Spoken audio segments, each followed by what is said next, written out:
Hello everyone, and welcome. Today is a very good day. It's a Monday, and it is the third episode, lucky number 3 of DiscussThing's Tangent Kings. We have a lot to talk about. We have a lot of good things to talk about, and we have a lot of great people that I would like to present. With me, it is the co-host, the absolute wonderful the dignified cartoon gentleman. Hello, how are you doing? Well, hello, Helzo. I hope you're doing well. It's great to see that you're going live as the official host and the official founder of the third attempt to get this show to work at Tangent Kings. I hope you're doing well. I am doing very well, and hopefully we'll have a great show. I want to also bring to the stage our special guest, the Common Nerd. Hello to you as well. Hopefully you're having a great time. Happy to have you here. Absolutely. Yeah, I've been having a good time. Just got done with my show right before this. And yeah, I'm excited to be here and see what all we're going to get into. So, because you don't want me to do an intro. You don't want me to do an intro right now, or we'll be here for the next 10 minutes before we invite everybody else. So we'll do all of that first, and then we'll get into it. So. Yeah, we'll get to those in just a minute. Let's invite our next absolute wonderful panelist, Jace Jose. Cancel this podcast. Hello, Jace. Hey, what's going on, guys? How you doing? We're doing well. How are you doing? Hanging in there. Just had a weekend to sort of get away from the internet as much as possible. I was watching the Canelo Crawford fight Saturday. Spent yesterday with my girlfriend, and now I'm here. Now I've had a nice little break from the chaos. It goes headlong back into the chaos of the internet machine.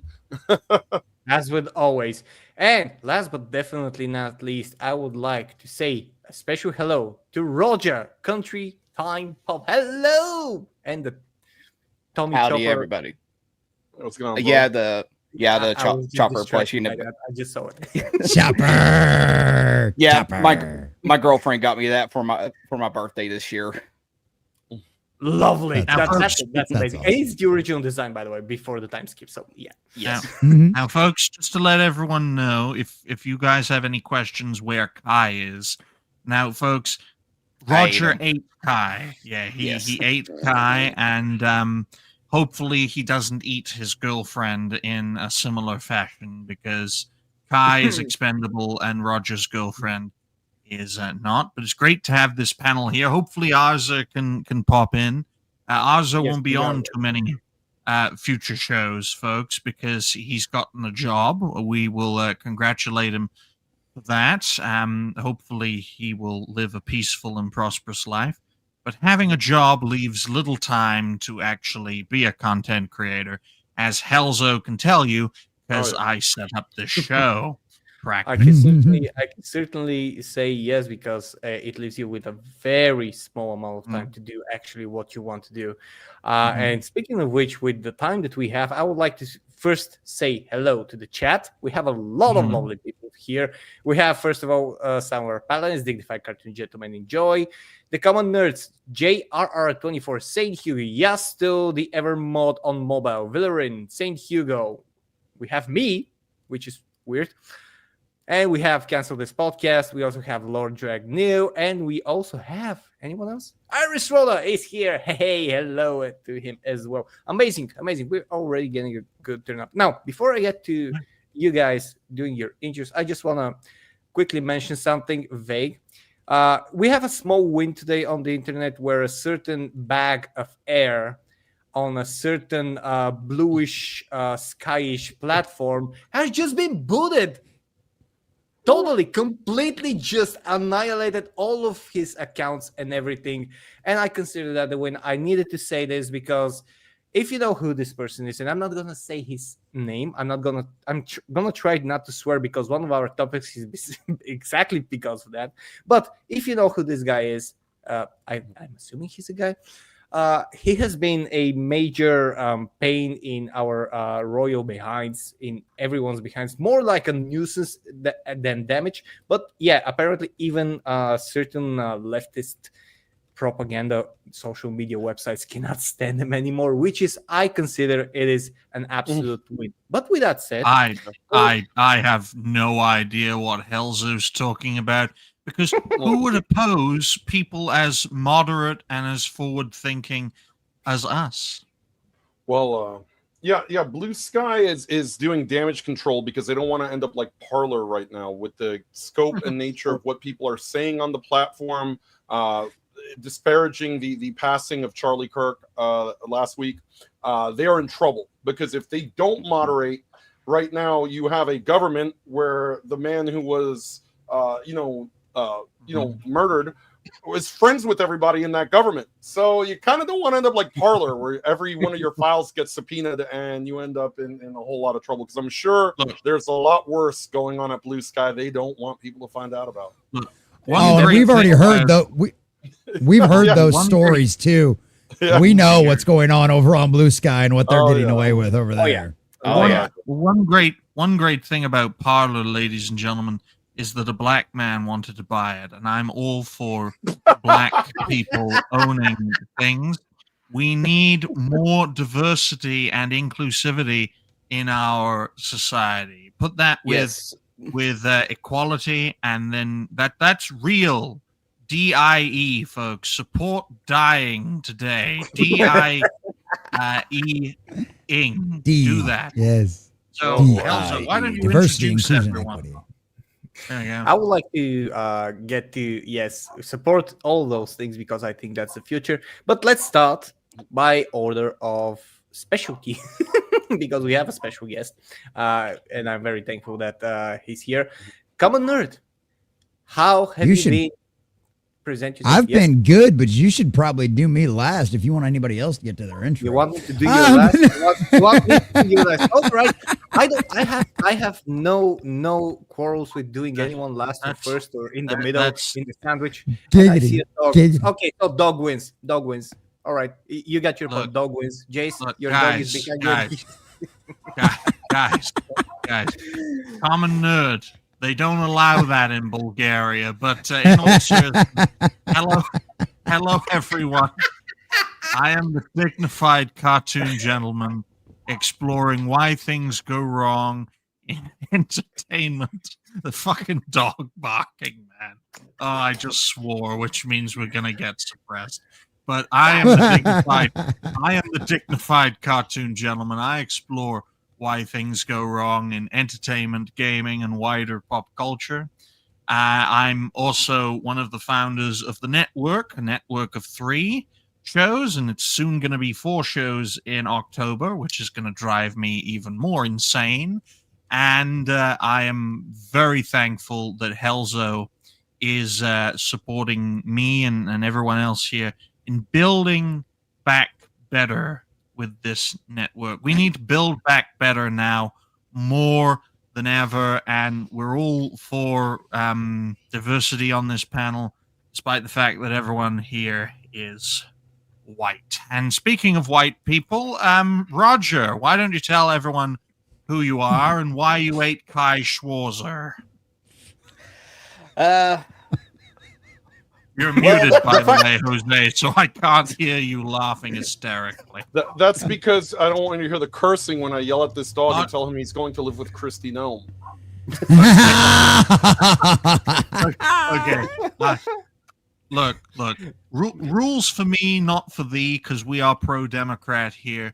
Why don't you unmute yourself, Jose, let Roger talk, and let the dog bother him instead of me? So, Roger, tell everyone who you are and why you ate Kai. All right. Funny reason. My girlfriend was getting too obsessed with Kai, so I was like, "Nah, you got to get out of here. We can't have that around here anymore." She got too obsessed with the white-haired anime boy. Damn. But literally, that is the whole entire reason why she even interacted with me in the first place, was because she found the VTuber model very attractive. Well, I'll tell you this, and I'm thankful for that. Well, I'll tell you this, folks. Jose was so outraged by that intro, he left and then only came back when Roger stopped talking. He's gonna put the headphones on the dog so he can listen. How you doing? Oh, hello. Hello. This is the culprit. This is the culprit. Oh, look at cute. He's a mean old man. That's a good panelist. We should get him on the panel. We love very primal examples of his opinions. A pet a pet show would be Absolutely. fantastic. My mentor wanted a pet show for the longest time, but couldn't set it up because he's a racist, especially to colored That's not like animals. a talk to Like your- I mean, if you want the best way to go about having a pet show, just do like what Tim Pool does and just have like a 24-hour chicken Chicken stream. City. Chicken Yeah, City. exactly. Yep. Roger, It's better I than a know furry convention. Well, Roger, I know I also wear a hat like Tim Pool to hide my baldness, but I Yes. don't think I could do a 24-hour like showcase of a thing. My signal would scream at me. But Jose, how have you been since we last had a good talk? Well, been hanging in there, just sort of, processing a lot of what's been going on. I feel like the mood has shifted on the entire internet in wake of the situation going on. Of course, I'm the co-host of Cancel's podcast, Thursday nights, 11:15 p.m. Eastern Standard Time. We had a really big show Thursday regarding the events of last week. We're 4 followers away from 2,000, so that's pretty impressive given that we are on Rumble. That is not because of Rumble, that's in spite of Rumble, because I'm pretty sure just like we're too crude for YouTube, we're too raunchy for Rumble. So hung out with my girlfriend yesterday, so I'm exhausted. Take that however you'd like to. And and also watched Canelo get outboxed by Crawford on Saturday, so the race war will now begin. Oh my goodness. But it's great to see Lilith in the chat. We always appreciate Lilith being in the chat because that means no one else will be in the chat when Lilith speaks. Which is always a good thing, isn't it? And now for our special guest. Doing him last. Our special guest, who is a tangent king by every sense of the metric.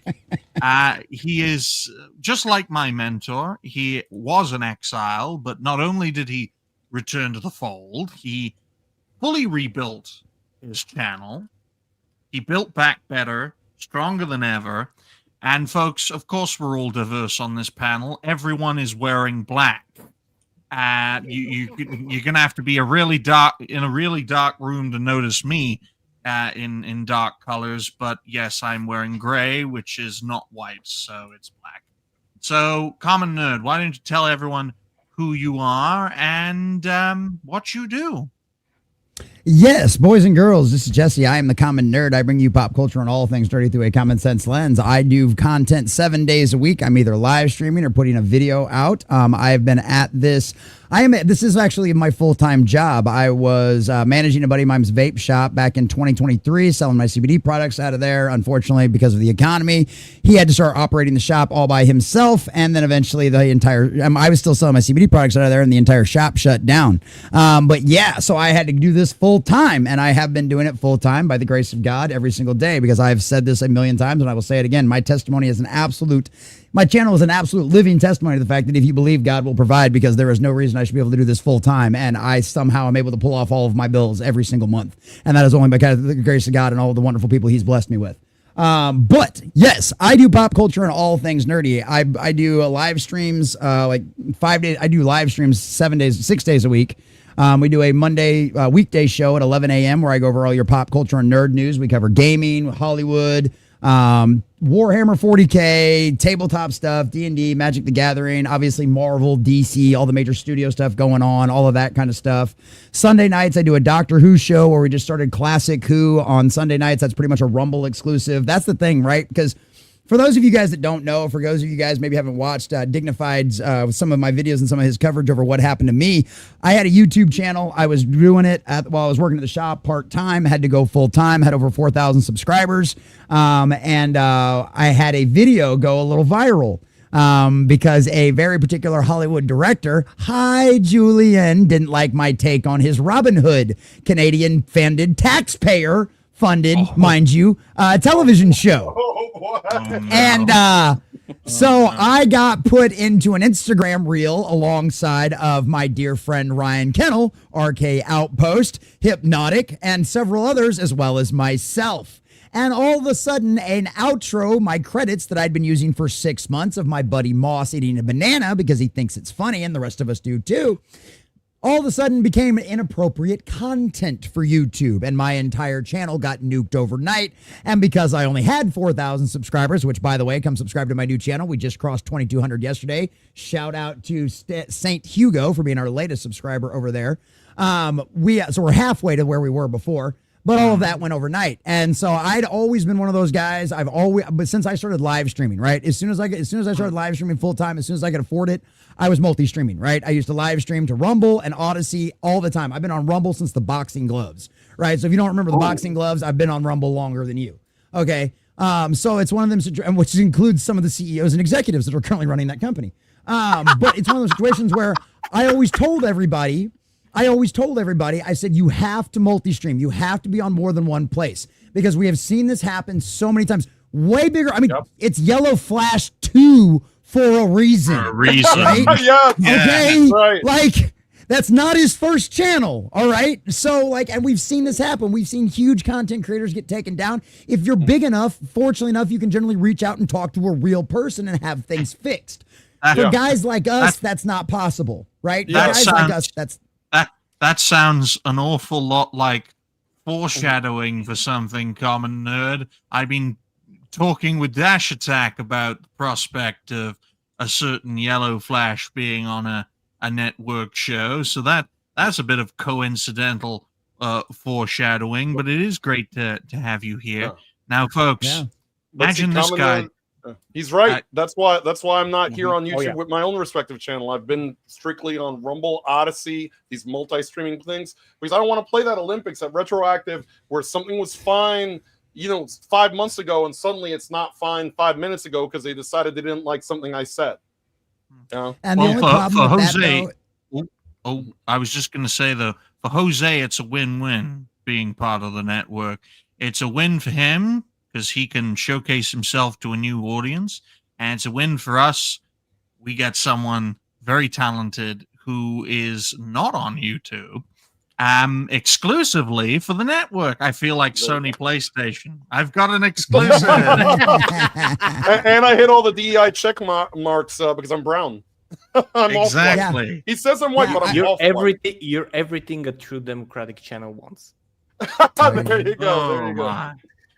Well, that's what we'll do. Is we'll thank Yasto for being a member for 3 months. I was taught legendary mod.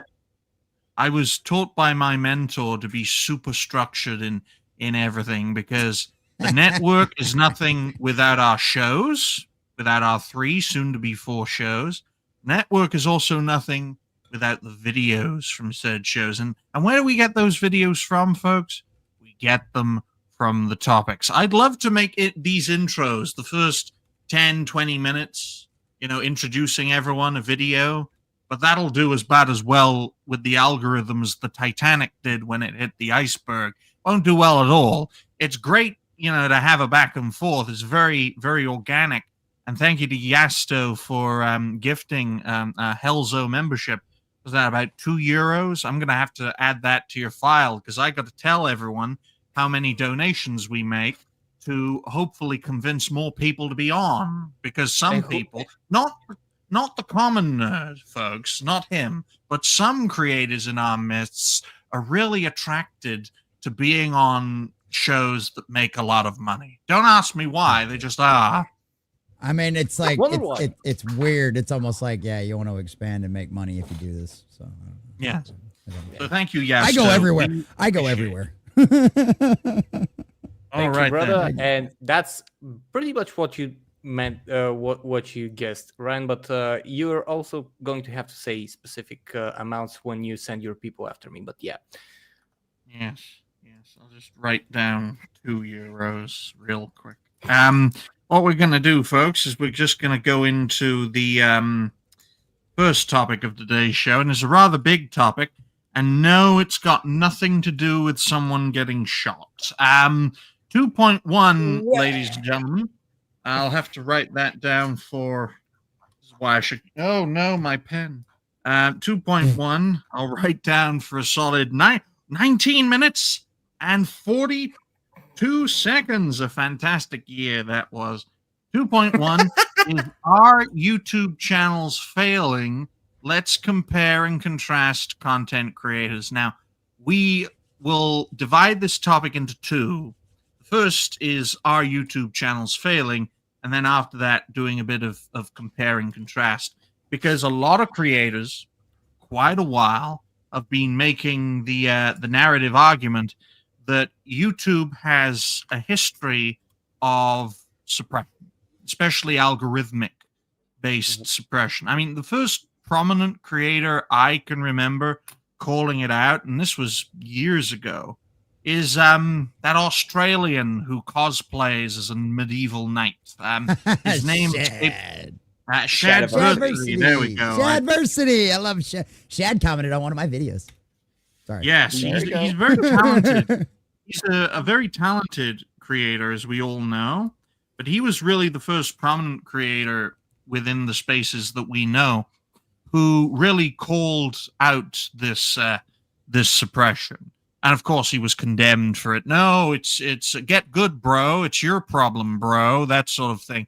But then it spread like a disease to all sorts of creators, whether they were moderate or radical, whether they had a lot of support or not too much support. And my mentor, who used to host and found this show, taught me everything he knew about the nature of channel suppression, about creator relations, and how YouTube is quite a vile platform to some creators. In fact, it can be very nice to other creators, but vile to a lot of them. And I think now, more than ever, we need to understand in 2025, I'll make this statement and then my monologue is over. We need to realize in 2025 that YouTube's algorithm has run away. The engineers over at Google don't know how to rein it in without pulling the plug, and they don't want to pull the plug because this platform makes a lot of money for Google. Doesn't make a lot for YouTube, but it makes a lot for Google. And so what we are seeing is across the board creators are getting suppressed, except for brand new creators with brand new material, because the algorithm needs the new material to gauge where things are going. That's why very small channels, I'm talking tiny, are being pushed to the moon. Look at Digny's channel, how we've grown faster than I thought possible. How does a 100 sub channel get 2 videos in the couple of hundreds, right? One getting about 450 views, and these are actual videos. These aren't shorts. I ain't shooting up short steroids, folks. I ain't about that, okay? Right? Unlike some creators. And it's perfectly fine. You want to shoot them up, you shoot them up. That's your choice. Your body, your choice, and we respect my body, my choice here over at the network. But it's Bible clear. study Sundays at 2 p.m. The smallest creators, guys, are being pushed to the moon. Up-and-coming creators, established creators, prominent creators, they're all facing suppression. Helzo, what do you think about what I've just said? I'm going to start with what you said about the tiniest channels. First of all, when you have a tiny channel, you basically put into the system a totally new information. So YouTube is something that kind of wants people to, like, some channels to succeed and wants others to don't, because they do have to make money. And if a channel starts moderately enough, doesn't go right off the deep end with far, like, absolute vile videos and stuff like that completely demonetized. If they start like moderately, let's say for instance a reaction video or something like that, or just talking about tech and stuff, some common things that you would see on TV, then that's one way that they're probably, especially if they're talking about something new that's being talked about and is being searched on YouTube. That's always been the case. I have some videos that and still continue to be up to the current topic in gaming, the newest thing, and want to talk about it to see if that thing is going to actually strike my video a little bit higher. And the other way, and that's what Digny you're doing, is posting more and more videos, being more and more active in your videos, and that basically pushes you basically a little bit forcibly, in my opinion, push the algorithm to promote to showcase more videos, because you're more in there, you know. Whereas someone like me who posts 2 or 3 videos per week and streams a couple of times. Even though I'm like I have almost 2,700 subscribers, I'm not. I have videos. I'm currently looking at my videos. I have videos that are over a month old that I thought that they were going to. I have videos with 55 views. You know, and my mentor shouldn't be learned, possible. well, my mentor learned a lot about doing what we do before he decided to just retire, because this can take a lot from you folks, and that's why he poured everything he knew into my young impressionable head. And I want to make it very clear right here, right now, YouTube was purpose built for videos, putting the U in YouTube. That is the core foundation that will never change. When it added live streaming, when it added shorts, the algorithm, the thing that really drives YouTube's traffic, had to be constantly balanced. We're not seeing that balance anymore. It is literally running to whatever direction it wants to go. And let me tell you this right here, right now, for all you content creators out there watching, right? If you are a content creator who makes videos, shows, and shorts together, you are bamboozling a piece of programming. Suppression is inevitable, okay? That's why I'm just going to stick to videos. We're going to stick to what made YouTube, and I guarantee you we're going to keep on going and keep on growing, okay? Mix a bit of shows in there, and you will confuse the hell out of YouTube's algorithm.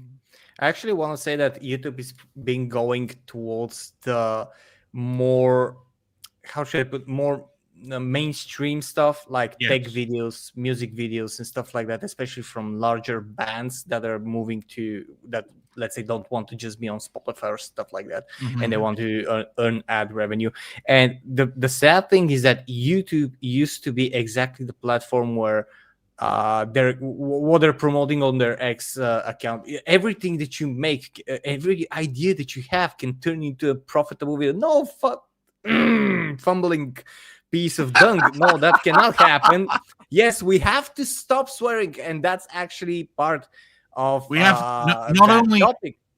not only do we have to stop swearing, but every now and again, folks, we may have to say something that appears completely random but will appeal to an algorithm. Black Lives Matter. George Roger, Floyd. What do you make of that? George Floyd did nothing Wakanda wrong. forever. That too. Roger, what do you make of this whole topic so far? What are your thoughts? Pretty much like, yeah, back in the early days, yeah, that's what the main premise of YouTube was focusing on you. But the sad thing is, though, is that literally within the last few years, especially during like the COVID era, it just seems like we saw just a more push of like people like Jimmy Kimmel. They were like trying to shove Jimmy Kimmel down everybody's throats and everything. And it got to the point where the main premise of what YouTube originally was supposed to be came to a point where they don't focus on that anymore, because it's all about trying to get the most amount of views and who gets views.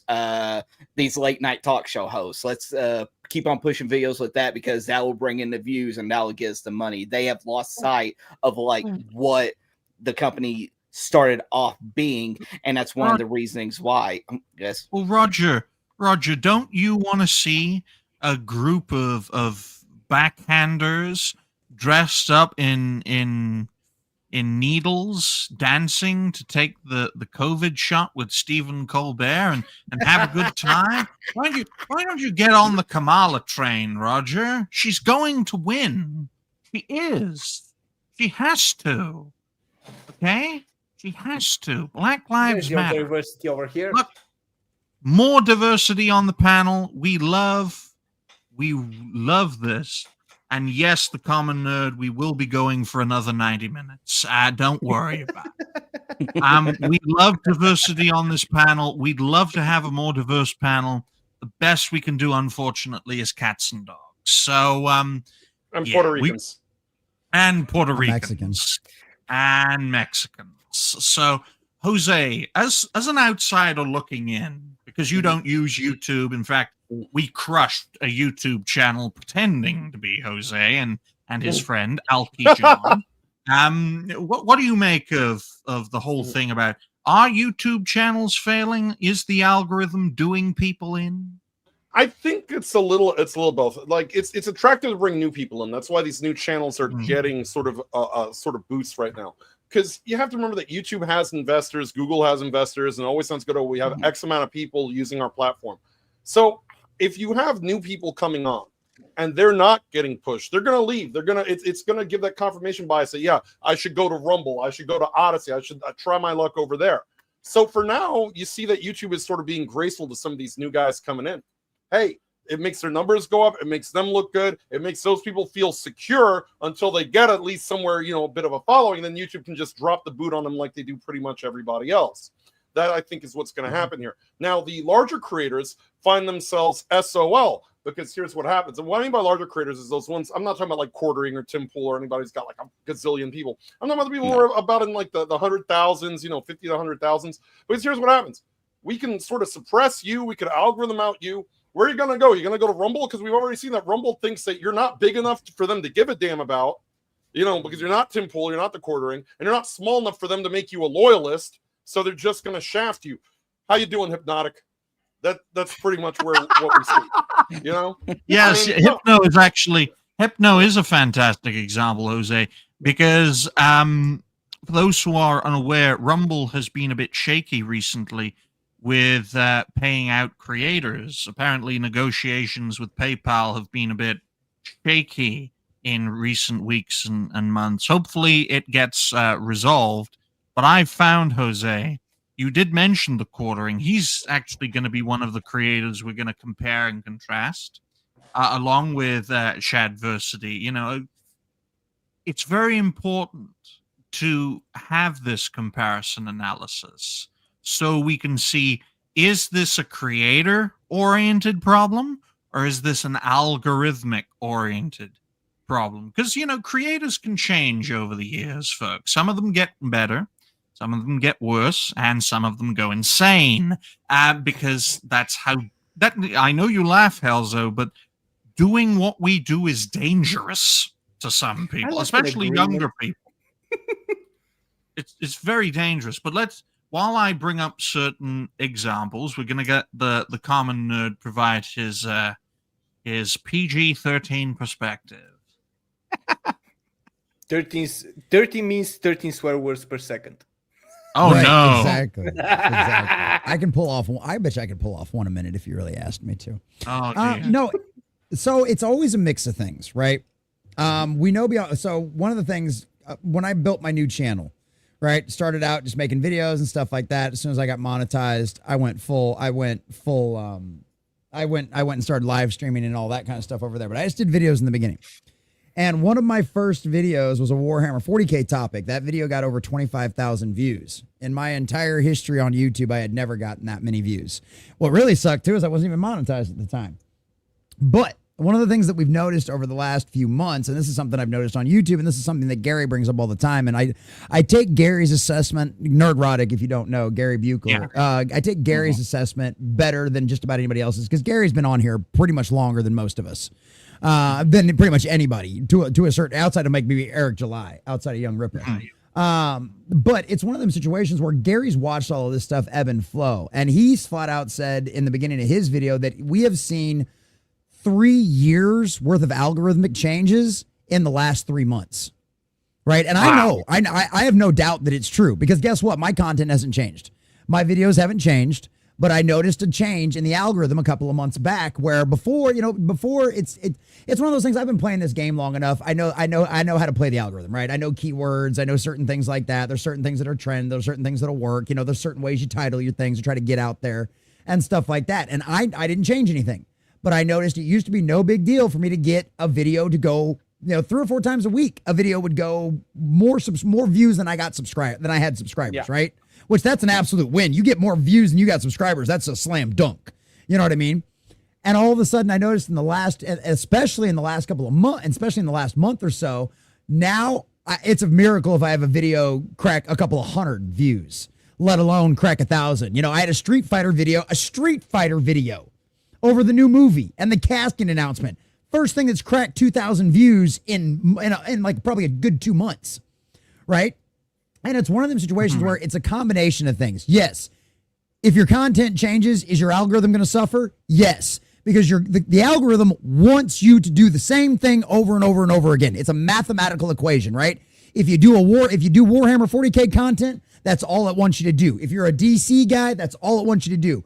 That's why variety channels, news channels, like say it be The Quartering, whether it be Geeks and Gamers, whether it be like what I do, where you cover everything, it's the hardest way to grow. Doing news is the absolute hardest way to go because the algorithm doesn't know what to do with you, right? I cover Marvel, I cover DC, I talk about Superman, sometimes I'll talk about gaming, right? The algorithm doesn't know what to do with you at that point. Right. And so that's part of the problem as well, too. That's why it's always hard for channels that do variety topics to grow naturally and to get to that kind of point because you're not doing the same thing over and over again. Yeah, to what you were saying, we even have that problem on Rumble because we're a hybrid channel, because we do gaming and we do shows. So sometimes it's sort of, Rumble gets their wires crossed with us a lot. Well, and the other thing about it is at the end of the day, no matter how much you want to complain about YouTube, and trust me, I've had 2 YouTube I'm on my second YouTube channel. I'm on my second Twitter account. Okay. I've been through the ringer as far as losing stuff and having to rebuild from the ground up. Okay. But it's one of them situations where at the end of the day, I'm sorry. I've had 2 YouTube channels that I built from the ground up outpace my Rumble channel and get monetized faster than my channels have grown. Right. And that's the problem because at the end of the day, YouTube's algorithm, despite all of its issues, is still the only algorithm out there that is good enough to have you have organic growth. You can get organic growth on YouTube unlike anywhere else you can get. On Rumble, you got to network, right? You got to go talk to other people. You got to get involved in the community. You got to network. You got to get involved. You got to stream with other people. You got to do all this other kind of stuff. And it's the same thing with any of the rest of these other platforms. I've heard some people talk about Kick's helping them grow. I haven't seen any growth on Kick. You're like, I don't see any activity on Kick except bots. And now that I've banned bots, I don't see any activity on Kick. Okay, you know what I mean? I got a week ban on Kick for cursing out a bot. Nice. Wow. But at the end of the day, all the issues we have, that's still the only place to grow organically until everybody else gets their stuff out. Because I'm on Odyssey, I'm on Pilled, I'm on Rumble, I'm on all of those places. But at the end of the day, nobody has the algorithm that YouTube does. And yeah, right now they've dicked with it a bunch. But it's going to take some time. It always ends up working itself out. I've gone through these ebbs and flows where I'll go for a month and only get 50, 100 views on most of my videos. And then all of a sudden it'll swap back out. It'll because at the end of the day, the views have to happen, right? Because that's the thing right now. That YouTube just overtook television. It is the most watched streaming thing on television. It beats everybody. Disney with ESPN and Hulu and Netflix and everybody else. YouTube is the dominant thing that people watch on their televisions in the United States of America now. So YouTube now has got all this massive influx of new people wanting to advertise. And what do these advertisers want? They want transparency. They want to know that a view is actually a view because we know Facebook is cheated on their views. They flat out admitted that. And most of the time, who do they screw over? The smallest people, the mom and pop shops, right? So we know they were lying about it. So the industry, the advertising industry is already burned. They don't trust these streaming platforms when it comes to their numbers anyway, right? Well, because what did we always used to have? The Nielsen. That's the industry standard, right? For all of that kind of stuff for television watching and movie televisions. So at the end of the day, and YouTube doesn't have Nielsen. Nielsen's not plugged in there. You have to trust YouTube stuff. So YouTube's in there dicking with their algorithm, trying to get it ready, trying to make it to where it makes the advertisers happy. And because once again, they violate one of the 10 commandments. They don't respect the mother and the father of the child that they are now responsible for, which is YouTube. They don't understand the algorithm. They're going in there and dicking with something that at the core, they don't understand it. So they're trying to make tweaks. They're trying to make adjustments. And at the end of the day, because they don't know what they're doing, it ends up screwing it up for everybody because Gary would not be talking about this if he was not seeing an effect as well. Otherwise, he just ignore it because you can go, I'm shadow, because you see that all the time. People go, I'm shadow banned. YouTube hates me, yada, yada, yada. Okay, for one, I know I'm shadow banned. Go search for The Common Nerd. You will see my gaming channel, and if I'm live or my videos, you will see that before you ever see my channel. You'll see a couple of shorts coming up with some girls. Yeah, so that's actual shadow banning. Just because your video didn't get as many views as your last video doesn't mean the algorithm is out to get you. It Well, just means that content wasn't the same as the last one. I'll tell you this, folks. Mhm. You'd be forgiven. Well, you wouldn't be. I've lost my turn of phrase, folks. Basically, the Common Nerd's done a 3-hour show and he's still firing on all cylinders. Okay, on his own, mind you. Right, doing a panel show like this for 3 hours can be taxing, but doing it on 4 hours—that's insane. But doing it for 4 hours. That is insane. And I'll tell you all this right here, right now. The Common Nerd is absolutely correct in his assessments. I was bringing up some examples of creators. Of course, Adversity was the first one. The Quartering was the second one. And, of course, Hypno was the third one. The Quartering's case is actually the most interesting because he is growing slowly but surely. He is growing. Do you mean the channel or do you mean the actual Quartering? Both. Damn. Look, we have a person. We on have this all the panel effects. who ate- Nice. We have a person on this panel who literally ate our previous panelists. So, He's getting halfway there to Okay. quality levels. But the thing about the Quartering is, although he is growing, operationally he runs a very financially intensive channel. Why? Because he does what no other creator in my limited experiences ever does. Actually pays people to assist with his channel, and he pay. No, I know this is crazy. Well. I know this is crazy. You don't do this, folks. You never pay people to be on your show, and you never pay people to actually do pieces of your show. Okay, that is corporate-minded nonsense. It also doesn't make financial sense. That's the problem with it, right? Because it's one of those things. It's like, how could I, like, if Gary comes on my channel, right? Like, which we talked about, like, Gary's comes on smaller channels. How could you ever afford to pay Gary for his time? You have any idea what he makes during a 3-hour live stream? You know what I mean? Or a 2-hour live stream? Like, you know, it's one of them situations like that's why nobody does it, right? But you're right. Quartering is like, hey, I need somebody to help me with this. You need a full-time job. I got the money. Let's do this. And that's impressive alone. I've always given Jeremy props for stuff like that. Yeah. And, If the coffee you company. can afford it, if you can afford it, that's good. If you can do it, that's good. Then you're building something Look, of a company. as far as Germany But goes, it's most always people been- won't. It's always been don't hate the player, hate the game. You know what I mean? I don't hate on him for the fact that he can afford it. Look, if any of us could afford it, we'd probably be doing it. You know? Dude, if I could afford to have people do my thumbnails, to do my intros God, and stuff yeah. like Oh, that, God. to schedule, of course I will do it. We've all been doing our own stuff, but I want to say something about the algorithm because before, like, Commoner, you're absolutely right that doing news channels and stuff like that is the hardest thing to do because you're all over the place. However, there is one thing that has changed, because when, let's say, I do news, I do kind of a news channel, but I do gaming. I do almost exclusively gaming. And what it used to be that when I click on that little tab when you're uploading your video and you're doing gaming and you're talking to a specific game, that's what used to matter more before, because then the algorithm basically points you to that sort of space. And when you're doing only that, and when every video has that tab, gaming, and various games that you post, that you add as an addition to your YouTube description, then you're actually being in that space, and that's what boosted views. While we were talking, I looked over my channel since the year and 2 months already that I've been back on YouTube, and I can tell you, I started with a dead channel of 768 subscribers because that's what I left it several years ago, and I have a lot of videos that had more views than my recent 50 views. 50 videos. So, and I haven't changed anything. Yeah, recently I stopped uploading that as much, but I haven't changed anything in terms of how I title my videos, what I do, how I start my intros and stuff like that. I haven't changed my intro. I haven't changed the way I speak. Everything is on gaming and stuff like that. And I get videos with 50 views, and then I get a video once in a while with 5,000 views. Well, it's very interesting because we have our own personal examples that we each of us know.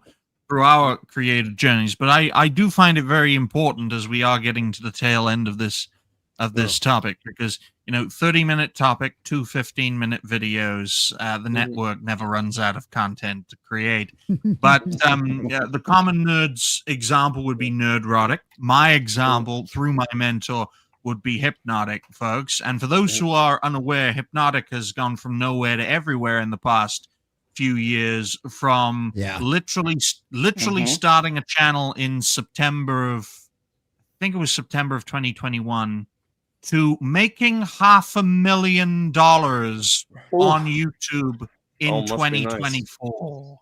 Nice. I mean, Rumble pays me in pesos, so that's how I feel, man. No, the common nerd. My mentor would always bring this up, because he would always say, "Oh, who's making the most money in the Bigotverse?" And towards the end of my mentor's run on SNH, he would compare Hypno to Smash JT. Because Hypno and Smash JT were each getting into the top 50 of most super chatted creators in America. And sometimes for Hypno, it was sometimes for Hypno, in some weeks, it was the world. And in that case, in 2024, just for transparency's sake, folks, Hypno made more in super chats than Nerdrotic, despite the fact Nerdrotic had a channel 10 times Hypno's size. That just goes to show. And folks, because my mentor still has these connections, despite being retired, and he gives them to me. YouTube will not give Hypno his silver plaque. That doesn't surprise me. I mean, there have been plenty of examples where people have reached 100,000 subscriber goal and everything, and they have to go on months on end, tagging them and post on X and say "Hey, I've reached this goal. Where's my plaque at?" And they just actively refuse to do it. That's what financial bankruptcy for a platform means. But I mean, I'll say this: they already shrunk the size of the play buttons. To add to what Common Nerd said, this is one thing you do have to remember with YouTube, that regardless of where you stream to, whether it's Rumble, Odyssey, BitChute, which the first 5 letters of BitChute describe the people who comment there. That's besides the point. The thing at the end of the day is that YouTube is the standard in terms of being everywhere. If I put it in wrestling terms, YouTube is the WWE and Rumble's like ECW. I mean, that's basically what it's at. So I mean, YouTube, there is no other app that's on everything the minute you pick it up out the store. Whether it's a PS4, whether it's a PS5, whether it's a cell phone, whether it's anything. All YouTube, smart TV. Yeah, exactly. Rumble, you still can't get it on half of the devices that you own. You have it on smartwatches now. Well, exactly. There is, just so you know. Good. Thank you to Sebrew, who's not a Hebrew, for being a member for a month, saying Leak Boy counting people's money, mind the sheep. Well, it's very important, Sebrew, who's not a Hebrew, to collect all this information, because then it can show how successful the network is, so that we can bring more people in, okay? Because a lot of people are driven by narrow self-interest.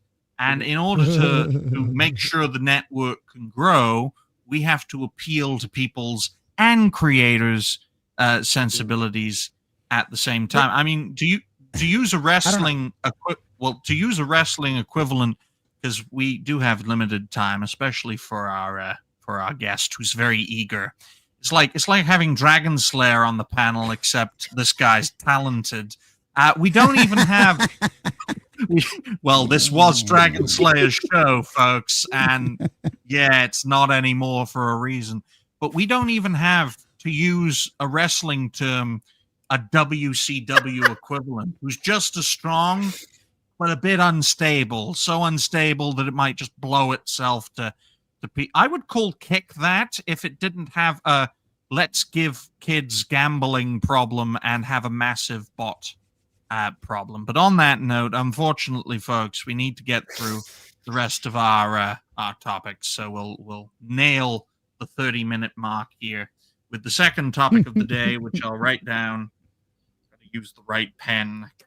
We got to use a blue pen. 49 9 minutes and 45 seconds for 2.2, which is actually a funny topic.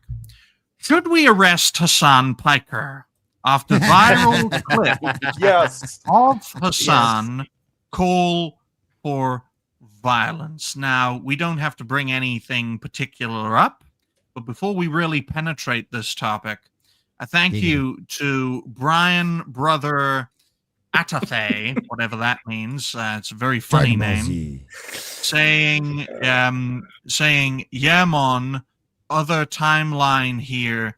Pepsi is a giveaway. I know. Well, I'll have you know, my good man or lovely lady. We never know these days, because trans Mr. rights Popo. matter. I love the Mr. Popo. I got to make this very Popo's clear. great. My mentor only drinks milk now. He is so racist that the only thing he drinks is white. Damn. I'd hate to see his toilet bowl. He's got to get that lactose intolerance checked out, man. No. The The biggest, probably black. look, to use a Doctor Who reference, he farts more than a Slovene. So yeah, that's the biggest problem. But thank you to black version of my mentor. I appreciate your donation, and I'm just going to write down that donation. As you do, I just want to quickly mention that we do have a goal, which is for life, for the fluffs, and for Gooning. For those of you who don't know, this channel operates on two things: growing the channel and becoming full-time one day, and helping homeless animals and animals in shelters. That's basically what I do. So thank you very much, Brian Brother Ate. Thank you very much. This will help. And we have something. Woohoo! Poo. We have something Thank very you. nice. Thank you for the That poo is super sticker. a Sebrew, who's not a Hebrew. We love Jews on this channel. Jewish lives matter. But this speaking of Jews, this Thank you very topic much, bro. around Hassan Piker, who is a prominent progressive activist / content creator, especially on Twitch, is very interesting. An overarching theme of Friday's show was rules for thee and not for me. And the overarching theme of this show is ducking and diving, because if you don't, you'll get shot in the neck. In this case, with Hassan Piker, this is a man who speaks his mind, and He's a if he man? was, he's a very big man with a very small head, in both areas. In fact, and that is not an inaccuracy. In this case, though, many viral clips have emanated from Hassan calling for violence against his political opponents. And I think one thing that we should make absolutely clear is that there is no place for political violence in a civilized society, and that the best societies are ones that are peaceful, prosperous, and multicolored. So, Helzo, what do you make of this topic? I'll see if I can find one of those clips in question.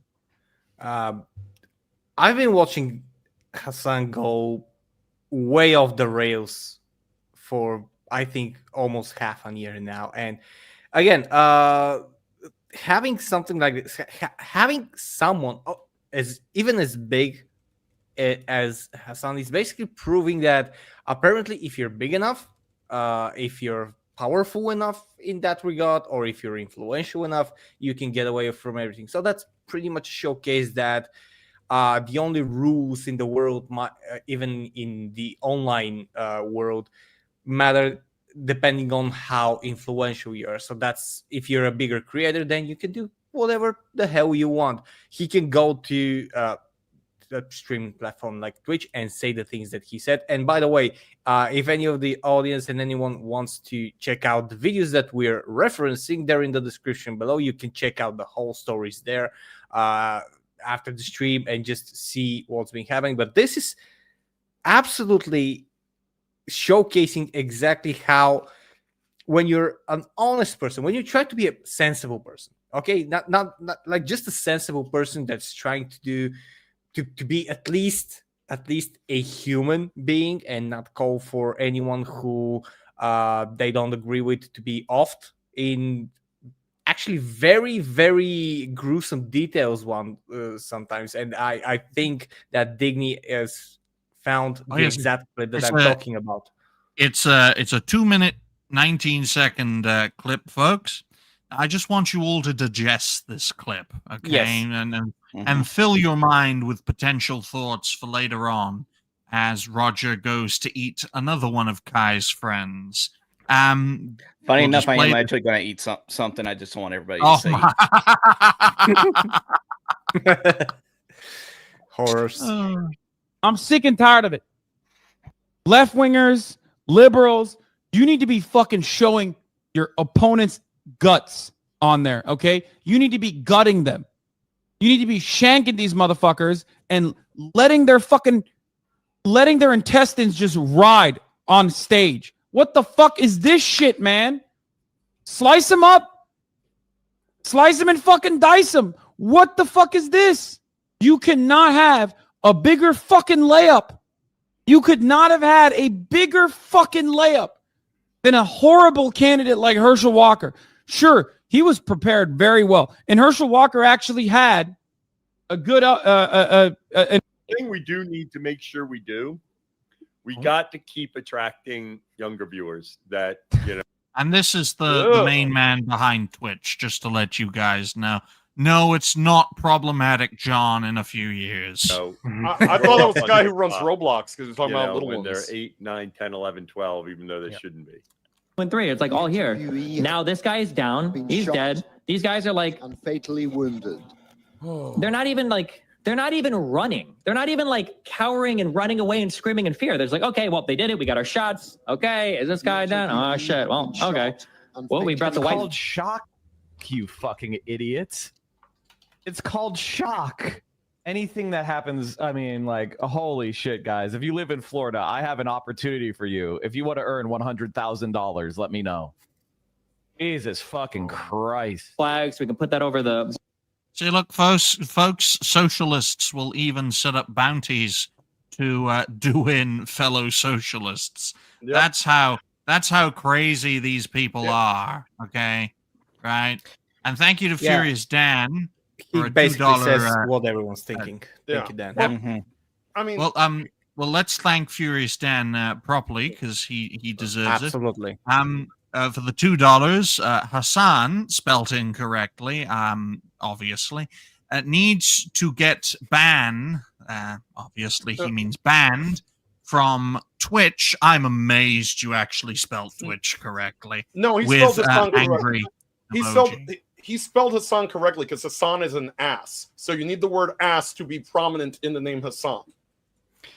It's very interesting because we look at this whole situation, and of course the inspiration for this topic was a prior guest's video on this, Smash JT, who made a video, arrest Hassan, and I'm thinking to myself, that's very, very interesting. The moderate part of me is like, we should be welcoming and open our borders to these sorts of people.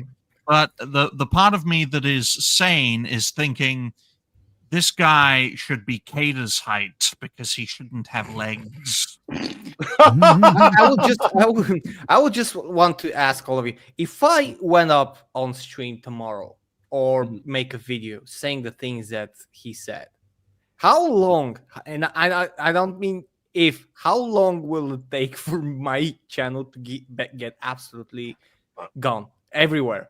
Are you kidding, brother? They'd be a knock at your door and they put you in a black bag like in V for Vendetta. I think I wouldn't even finish uploading the video before I get nuked. Exactly, it's because going to be processing my thumbnail, and and I'm already going to be absolutely destroyed. It's not going to finish. I'm going to have my internet connection cut, even though I live in the Balkans and I have no connection to USA whatsoever. But it's going to be, and that's because I'm not Hassan. Hassan is exactly too powerful. Well, what does Roger think of this? That must have been either a very small meal or you are very good at eating. It's both, but that's not the point. Yeah. One of those is pretty obvious. Yeah. I won't lie. Oh dear. But He's still no, digesting. see, but no, that's the thing though, is that you're talking about you repeating the same thing that Hassan has said and just see what happens. I'm pretty sure that I heard somewhere that Madam Savvy has actually stated that she was actually going to create a burner account to literally do and say the exact same things that Hassan says, and just wait and see like how long it would take before this burner account gets completely banned, because it will absolutely show the absolute favoritism that these platforms and stuff do show off for these particular creators that they are so fond of. Here's a great example, Roger.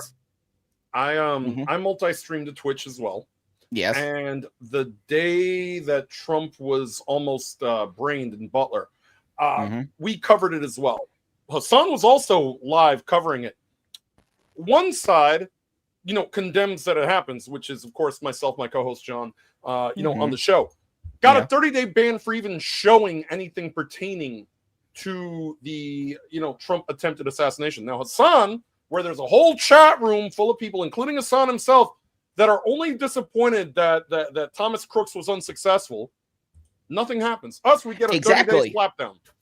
Exactly. And that just absolutely shows you the absolute bias that Twitch as a company shows. And that's one thing that I'm glad that we saw earlier today, where Savvy was making a post just going over all the stuff that Hassan has been saying and doing and all that. And then she got a response from Elon Musk saying like, hey, what's up with this, Jeff Bezos?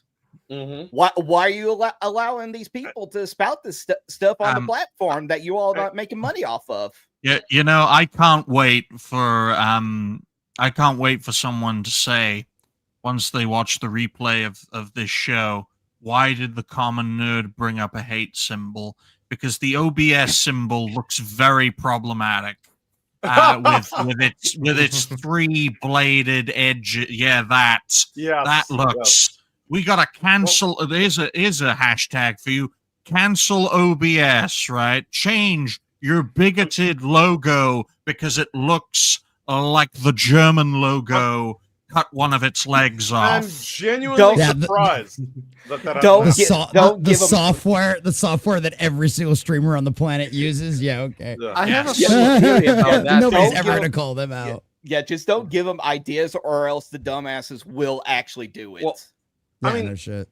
Look, here's the thing. I would actually argue with that, because that sign actually looks like a sign that the left does enjoy using, especially during their parades with the leather and latex. It's the B and the D and the S and an M sign, and you can compare that, and they like that stuff very much. So I think we're safe. Well, speaking of safety, I feel very safe here on this channel as part of this network. We are all for diversifying things, folks, despite the fact that everyone on this panel is white. As for should Hassan be arrested, of course he should be arrested if he was a registered Republican. But he's not, so he's not going to be arrested. I mean, I have something to say about that, because here's the thing about it. We have seen Hassan get worse over the years, and part of that is called spare the rod, spoil the child. When you give him these little like sissy slap bans that last like 6 hours, which, by the way, Twitch has already been outed as knowing for a fact that they are going easy on him and saying they essentially don't care. And the reason they essentially don't care, they ban him on his day off. Yeah, exactly. Ban him on his day off, and then what does that do? That's like, oh, hey, I'm firing you on your day off. Oh, you're rehired the next day.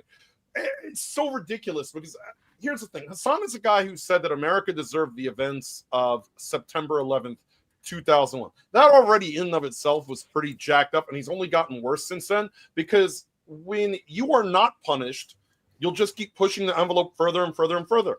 As the CEO of Twitch said in that clip, we gotta get younger people in here. Yeah, this is how the radicalization pipeline begins, to where you get a point where you've got young adults watching this guy because he is promoted by Twitch. He is endorsed by Twitch because they have nobody else. Everyone else has left that platform. Everyone else has either gone to Kick, gone to YouTube, gone to Rumble, whatever it may be. Twitch is very much a dying platform, mainly because of the fact they're too busy selling either one of two things, either communists or prostitutes. Sometimes a mix of the two, a communist prostitute. But, this is not a good platform. This is not a well-run platform. And, Hassan Piker, he's untouchable to them because they need him. They need him because they have literally nothing else. So the commies that he brings in that watch him all the time, yep, that's the only money they're really getting at this point. So they're just going to keep letting him run wild until it hits a fever pitch. But that fever pitch, I believe, was hit on Wednesday, because I guarantee you all it's going to take when they look through this guy's socials, if they find out that he was ever hanging out in one of Hassan's Discords, on Hassan's chat rooms, whatever, if they tie that to he watches Hassan Piker, it's going to be very bad for Hassan. The Democrats aren't in power. Kamala Harris didn't get elected. Joe Biden is not in power anymore. Look, even your freaking Uncle Cenk at least has enough wherewithal, enough presence to realize, hey, maybe I shouldn't say anything to make this worse right now. But okay, I personally think that progressive Democrats should act more like Cenk Uyghur and less like Hassan Piker. You mean having intercourse with barnyard animals? Look, it's a living. Okay? It's a living. And many diverse... Donkeys need love, too. Digny, I need to ask you, do you think Cenk plays Umama Sume, the anime horse girl game? Do you think he has that on his phone? No, they look too much human. In very diverse parts of the world, Jose, they do that sort of thing, and they are perfectly fine. Many countries America has recklessly bombed do that sort of thing, and look, they're still around. Okay, let's welcome these people. It's a great way to solve the homelessness crisis of animals. I mean, Helzo can tell you, cats have a homelessness problem in Bulgaria, and if you let these people fuck the cats, for lack of a better term, folks, I know that's not PG-13, but if you let bestiality happen, there wouldn't be cat homelessness. I mean, look at England. It's worked out so great for London. Exactly. Oh, yeah.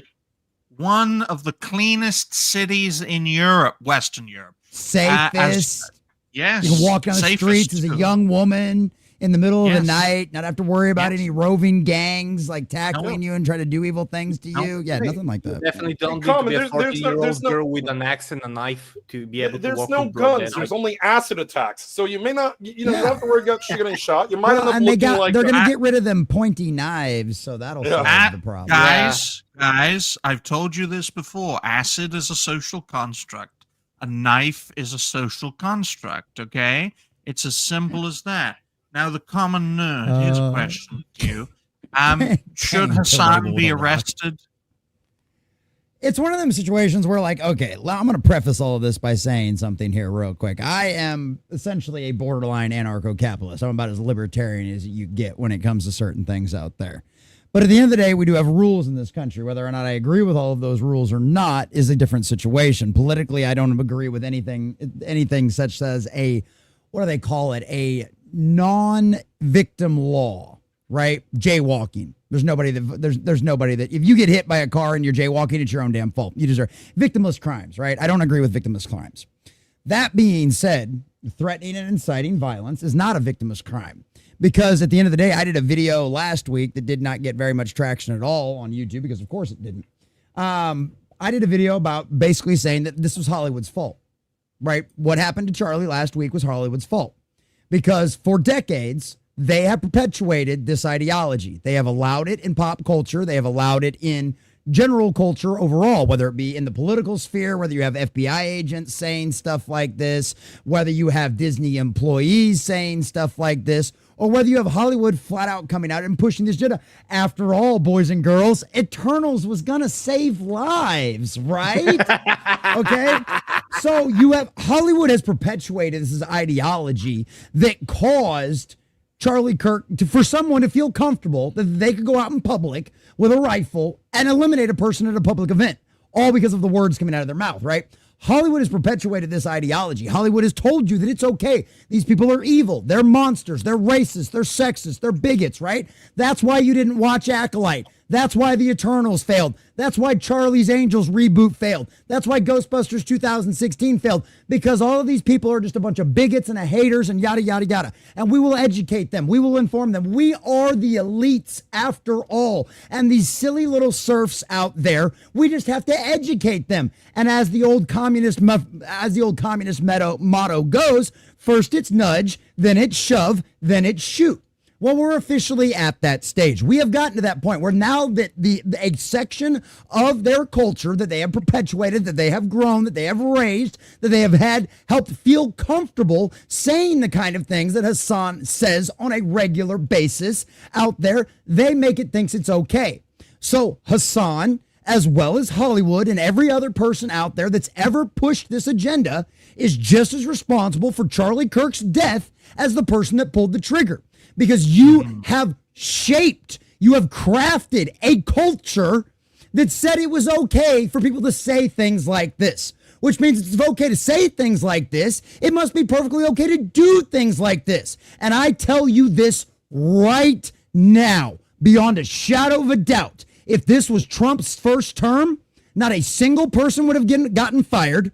Hassan would have gotten front page of Twitch, and everything else would have happened. None of these people would have gotten fired. The DC writer that gotten fired, Stephen King would have never had to bow the knee and apologize for what he said or anything else. That shows you how much the culture has shifted in the last few years. And I'll tell you right now, that's because of not only every single person on this channel, and with channels much way bigger than any of us will probably ever see, but all of you folks out there in the chat. Every fan that has gone, you know what? I'm not going to watch that anymore. I'm not going to listen to you do this. I'm not going to watch you destroy my characters. I'm not going to go, I'm not going to sit there and go, I might have liked your show. I might have liked your movie, but you decided to go out there and dance on the death of Charlie Kirk. So I'm not going to watch your stuff anymore. I'm not going to go out there and I'm not going to go see your movie, Stephen King. I'm going to watch it bomb at the box office like everything else. Okay. And that's what has happened. The culture itself has caused this change and has caused this shift to happen. And yes, should Hassan Piker be arrested? Absolutely, because that does violate our laws. He is literally inciting violence. And guess what? The whole RICO statute was created because mobsters were ordering their employees to go murder people. Okay? But because they didn't actually commit the murder, they couldn't do it. But the only reason those people did that is because their boss told them to. Right? And you can blame the individual all you want for being an idiot, being stupid and all that kind of stuff. Fine, that's fair. But if you're going to go after drug cartels and drug kingpins, then you need to go after the people that are speaking this stuff into the world, speaking this stuff out there and making it acceptable in what was used to be polite culture to allow this kind of stuff. And guess what? Hollywood is just as responsible as everyone else, and absolutely Hassan and Twitch and everybody that promotes him, everybody that pushes him, and every company that allows him to speak on that platform is just as responsible as everything else. For as long as they decide to curate and promote people and decide who gets put on the front page and who doesn't, guess what? You're not a platform, you're a fucking publisher. And that means you are responsible for what people say on your platform as long as you decide who to promote and who not to. So guess what, Twitch? Charlie Kirk's blood's on your hands as much as it is on Hassan's. Now, I like that. I like that speaking approach because it helps with our deaf audience, folks. Well, I want to touch on something Common Nerd also said there, which is we have to thank Roadkill for money first, because like all good moderate here. Like all good moderate creators, we grift, and there's nothing wrong with passionate displays.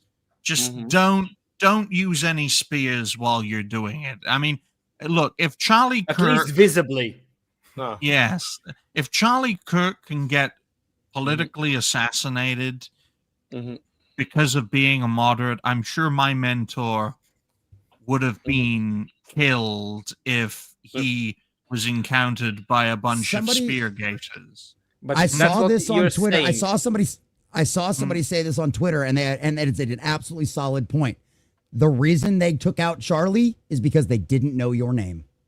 Yep, exactly. Let's just say something else. Yeah. Well, let's thank Roadkill 808 for some reason for the nearly $10 donation, saying, "Just doing the good Lord's work.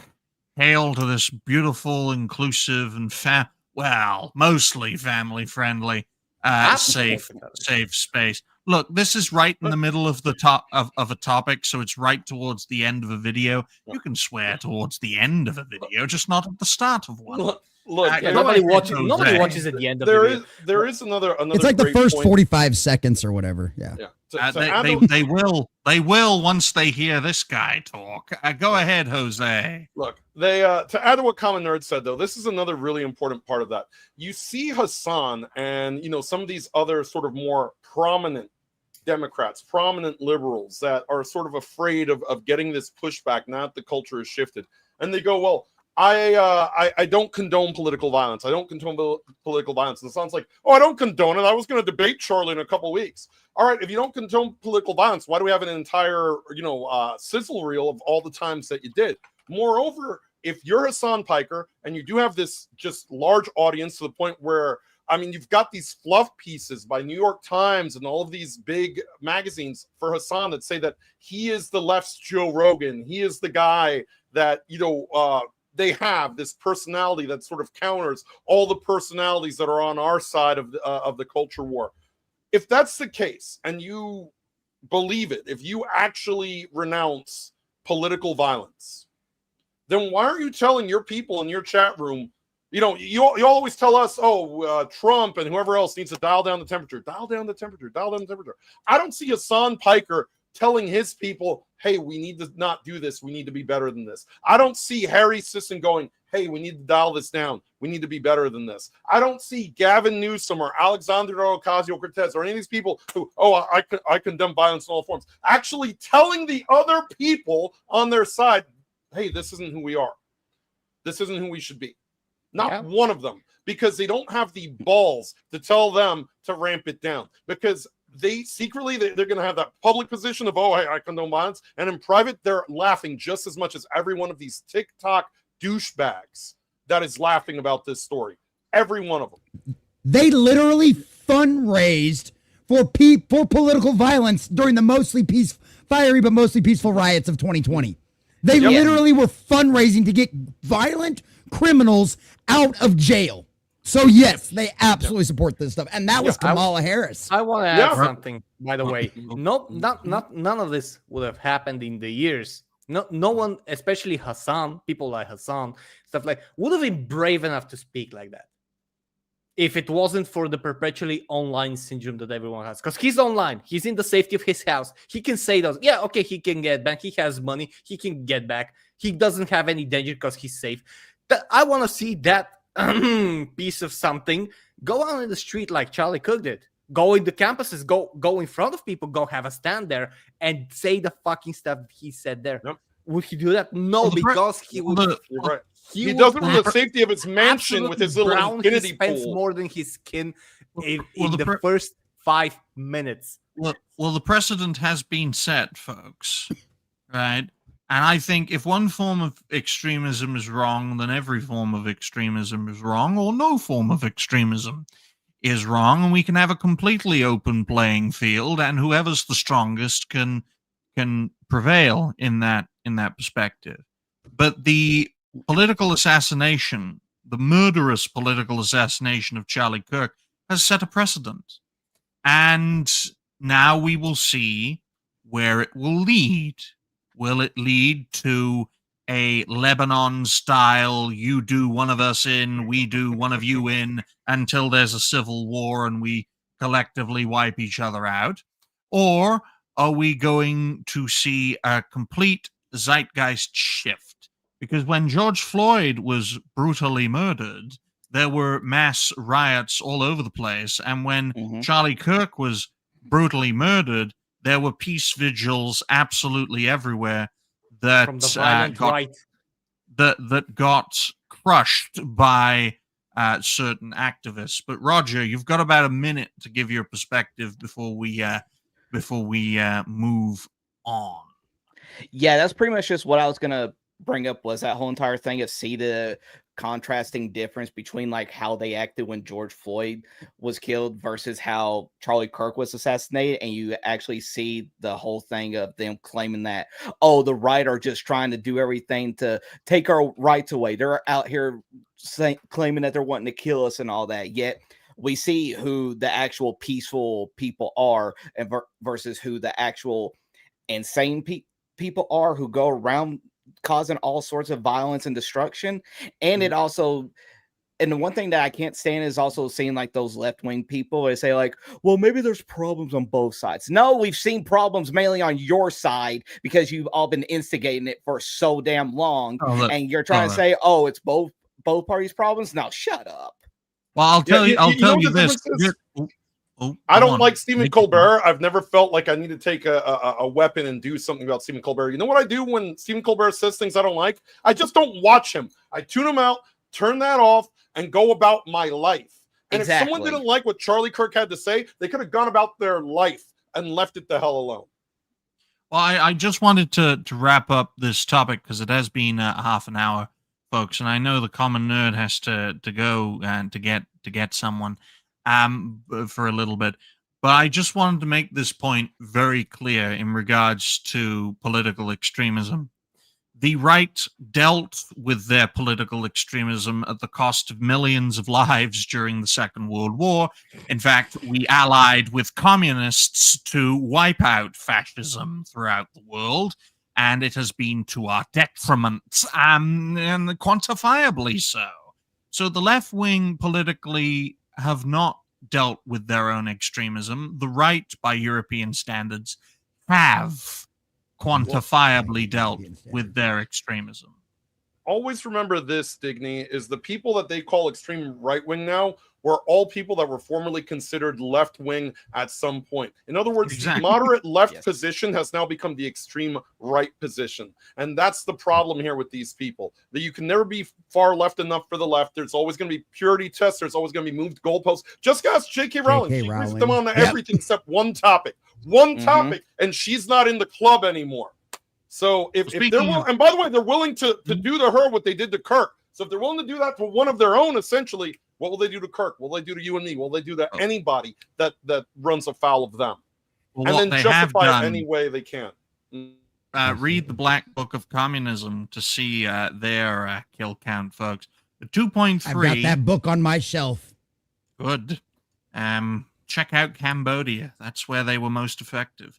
2.3 is the video games industry goes nuts and is full of unhinged loonies. I wanted to bring that up because it's a great bridge from the previous topic, folks, because you're seeing a lot of pop cultural elements, especially in the gaming space, with this poisonous extremism that is institutional. And what is going to be the American government solution to that? A rampant purge of censorship, for lack of a better term. You are going to see 90s style censorship, the likes of which has not been seen since that period. And it will be justifiable because the entire gaming landscape, mainstream gaming landscape, is exclusively politically left wing. Take it away, Jose. Oh, there's a lot to say about this. Look, there's a lot going on. Obviously, unless you've been living under a rock, you've been seeing it. You've been seeing that some of the content creators on our side of the cultural space have been compiling the lists and the data and the horrible posts that a lot of these people in the games industry, whether it's Blizzard, Bethesda, even Square Enix, which is supposed to be a Japanese company, have been saying. Sucker Punch, of course, was the big one that sort of right away got caught. Here's the problem with all of these guys. They are unapologetic. They are so comfortable with their leftist position that they're being public about it. When I represent a company, I do not take a political position in public on my account where I'm a representative of that company. Why? Because you have to understand that right and left, everybody is supposed to be able to buy, purchase, or use your product. They are so comfortable with saying this crap out loud that they are doing it from their accounts where with their real name, with their companies and all this, because they don't think that there are going to be consequences. Now, that has actually shifted a little bit because the problem is they did do in Charlie Kirk. They did in The Nice Guy. It's like killing Urkel. It's like killing Barney the dinosaur. You didn't do Fuentes, and you did Charlie Kirk in, buddies. And you know what? When a normie looks at that and they see the pictures of him with his wife and his 2 children holding them close, just this beautiful, loving family, a normal person, not somebody who's on the internet all the time, somebody like my mother, looks at that. Why did you kill him? And then you have to say that guy was a Nazi, and then they listen to him talking. Wait a minute, that guy isn't, a World War II villain. He's not a World War II villain. He's a normal guy. What's wrong with you? And that's why it's sort of not working for him. His biggest crime, Charlie Kirk's biggest crime, was having a head too big and a face too small. That's it. Yeah, I mean, and on that note with these gaming people, though, I think it's going to run a lot deeper than we think, because of the fact that these people have been taking L after L after L after L in 2025 in the video games cultural space. So if you let me put my tinfoil hat on, which I don't have an actual tinfoil hat, I should have one. These people know they've lost the culture, and now they are making sure that it is uninhabitable for the rest of us to move in and reclaim that culture. Because what is going to happen, as you said, the Republicans are no friends of the video game space either. The left never liked it, but the right certainly sure as hell doesn't like it. I remember the Satanic Panic. I remember how they reacted to Mortal Kombat and Doom and Night Trap and all those games in the 1990s. They're going to regulate. They're going to clamp down. And remember, guys, we've been talking about this for a while now. Australia, the UK, the EU wanting to clamp down on games. The only sort of hope that gaming had was America and freedom of speech. And now America has no reason to defend the gaming platform. They have all of the ammo they need to deconstruct it. And that is why I have to believe that these people are doing this intentionally to raise the ground so that we don't have a gaming space left, so that we have our Discords moderated, so we have our streams moderated to see what we're saying. And if something runs afoul of whoever the powers that be, then we're in trouble. Jose, we need an online safety act in America to stop another Charlie Kirk happening. Exactly. Sure. Yeah, in both aspects, mind you, the assassination and an organic political rise. I want Ben Shapiro to lead Turning Point USA, okay? There's a man who knows where his loyalties lie. Roger, you wanted to bring up Bethesda in regards to this topic, I think. And their censorious approach to it. Take it away. Yeah, it has to deal with the whole thing where Bethesda, not just like somebody that works for Bethesda, but Bethesda's actual main X account posted up a clip and everything coming from like, what was it, the new Indiana Jones game? Yes. And it just read like a, what was it, good kid or nice kitty or something like that. But it was a clip in there of like Indy, and they're talking about how he can't stand fascists. And it's just like, it's very odd that you all decide that you are going to post this particular clip in the span of just a few days after the assassination of Charlie. With a black cat, mind you. Yeah, with a black cat. And it's also amazing that you just got bombarded with people calling you out on it, that within an hour of you posting it, you instantly delete it. But the thing is, though, once it's on the internet, it's there forever. And people are not going to make you forget that you decided that this is what your honest opinion about this certain matter is.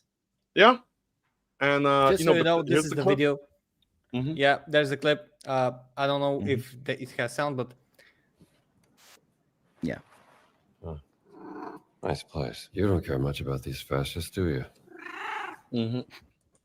And you could take that out of context, by the way, because of when the game is supposedly taking place. But yeah, posting that, first of all, posting that with the hot events that are being. This isn't even a new game. That's a game that's been out like 6 months. They have no need to really. And deleting it, by the way, then deleting it when it got heat.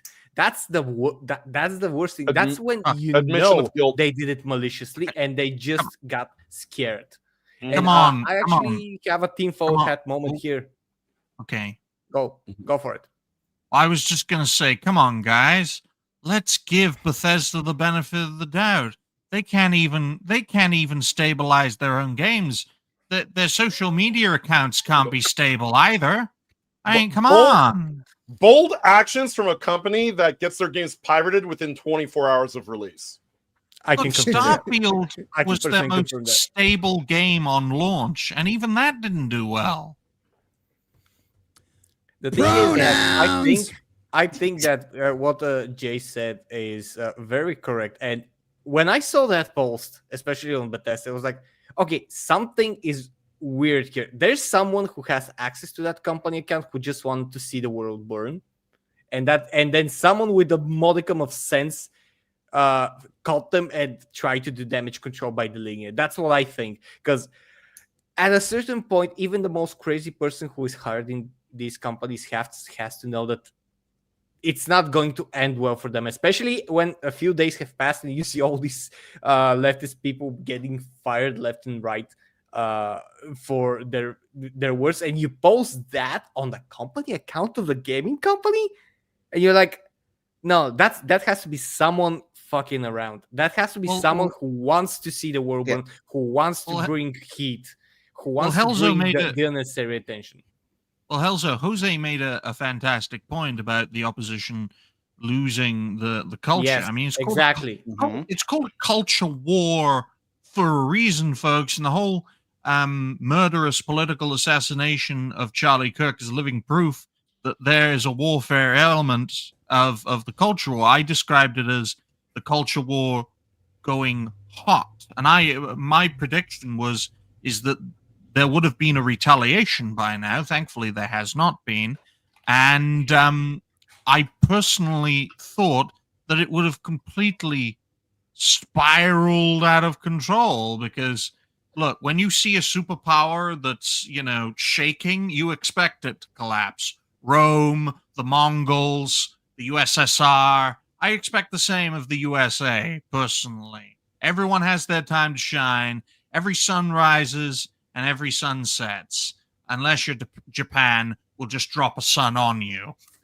So there you go in that regard. Jose, we can't hear you. Oh, that's a great segue. Speaking of Japan, I have a picture for you guys to see. This, by the way, is the reason Square Enix is doing absolutely nothing to these people. This person is a member of the Square Enix board, whatever the hell it is, because I can't figure out what gender that is. That's what I was going. What is it?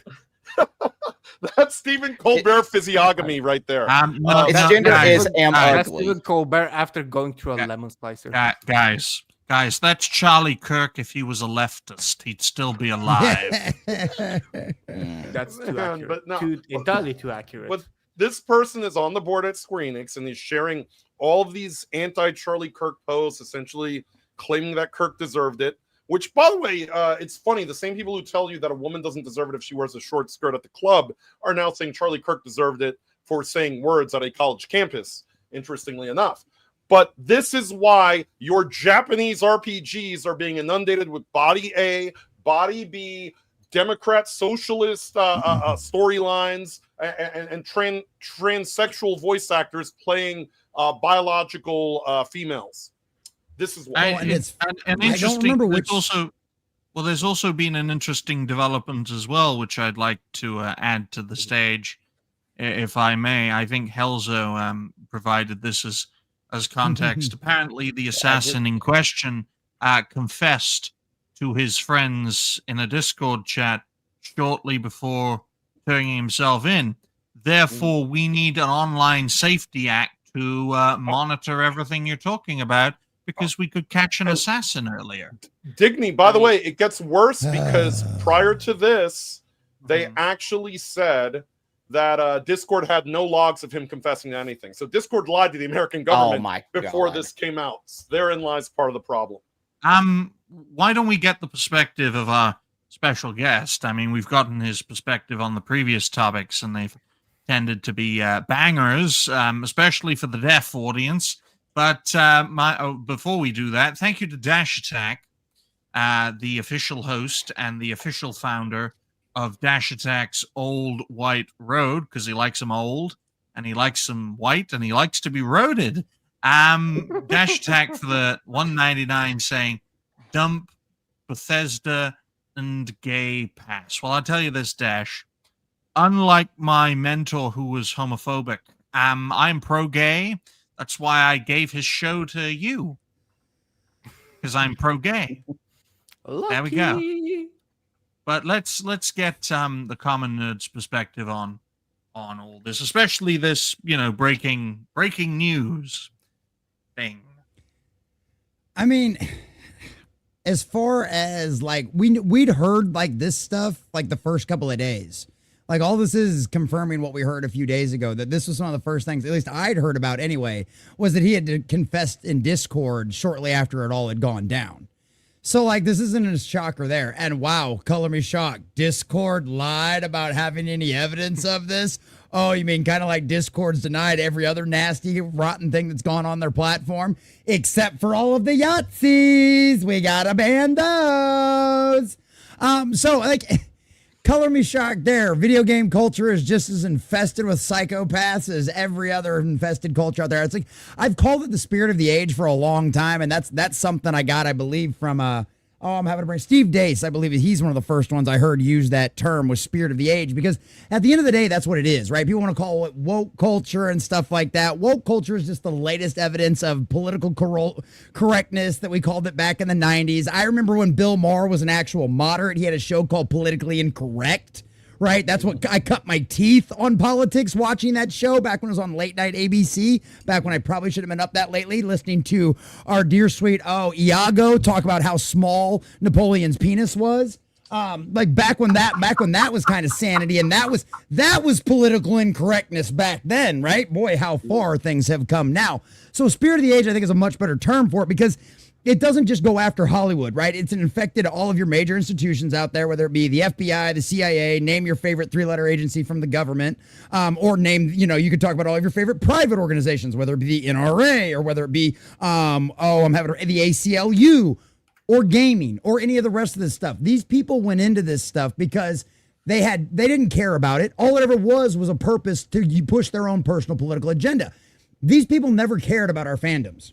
Right? That's the thing about it. At the end of the day, they never did. It was always just a vehicle for their message, right? These people didn't care. They go, I can't, I'm so proud to write Batman. Well, then why does Batman sound just like you? Why are you shoving a kryptonite rod up Superman's rear end? Why are you having Catwoman, who's supposed to be like Bruce's on and off again, like love that we've always been wanting them just to get married all of a sudden?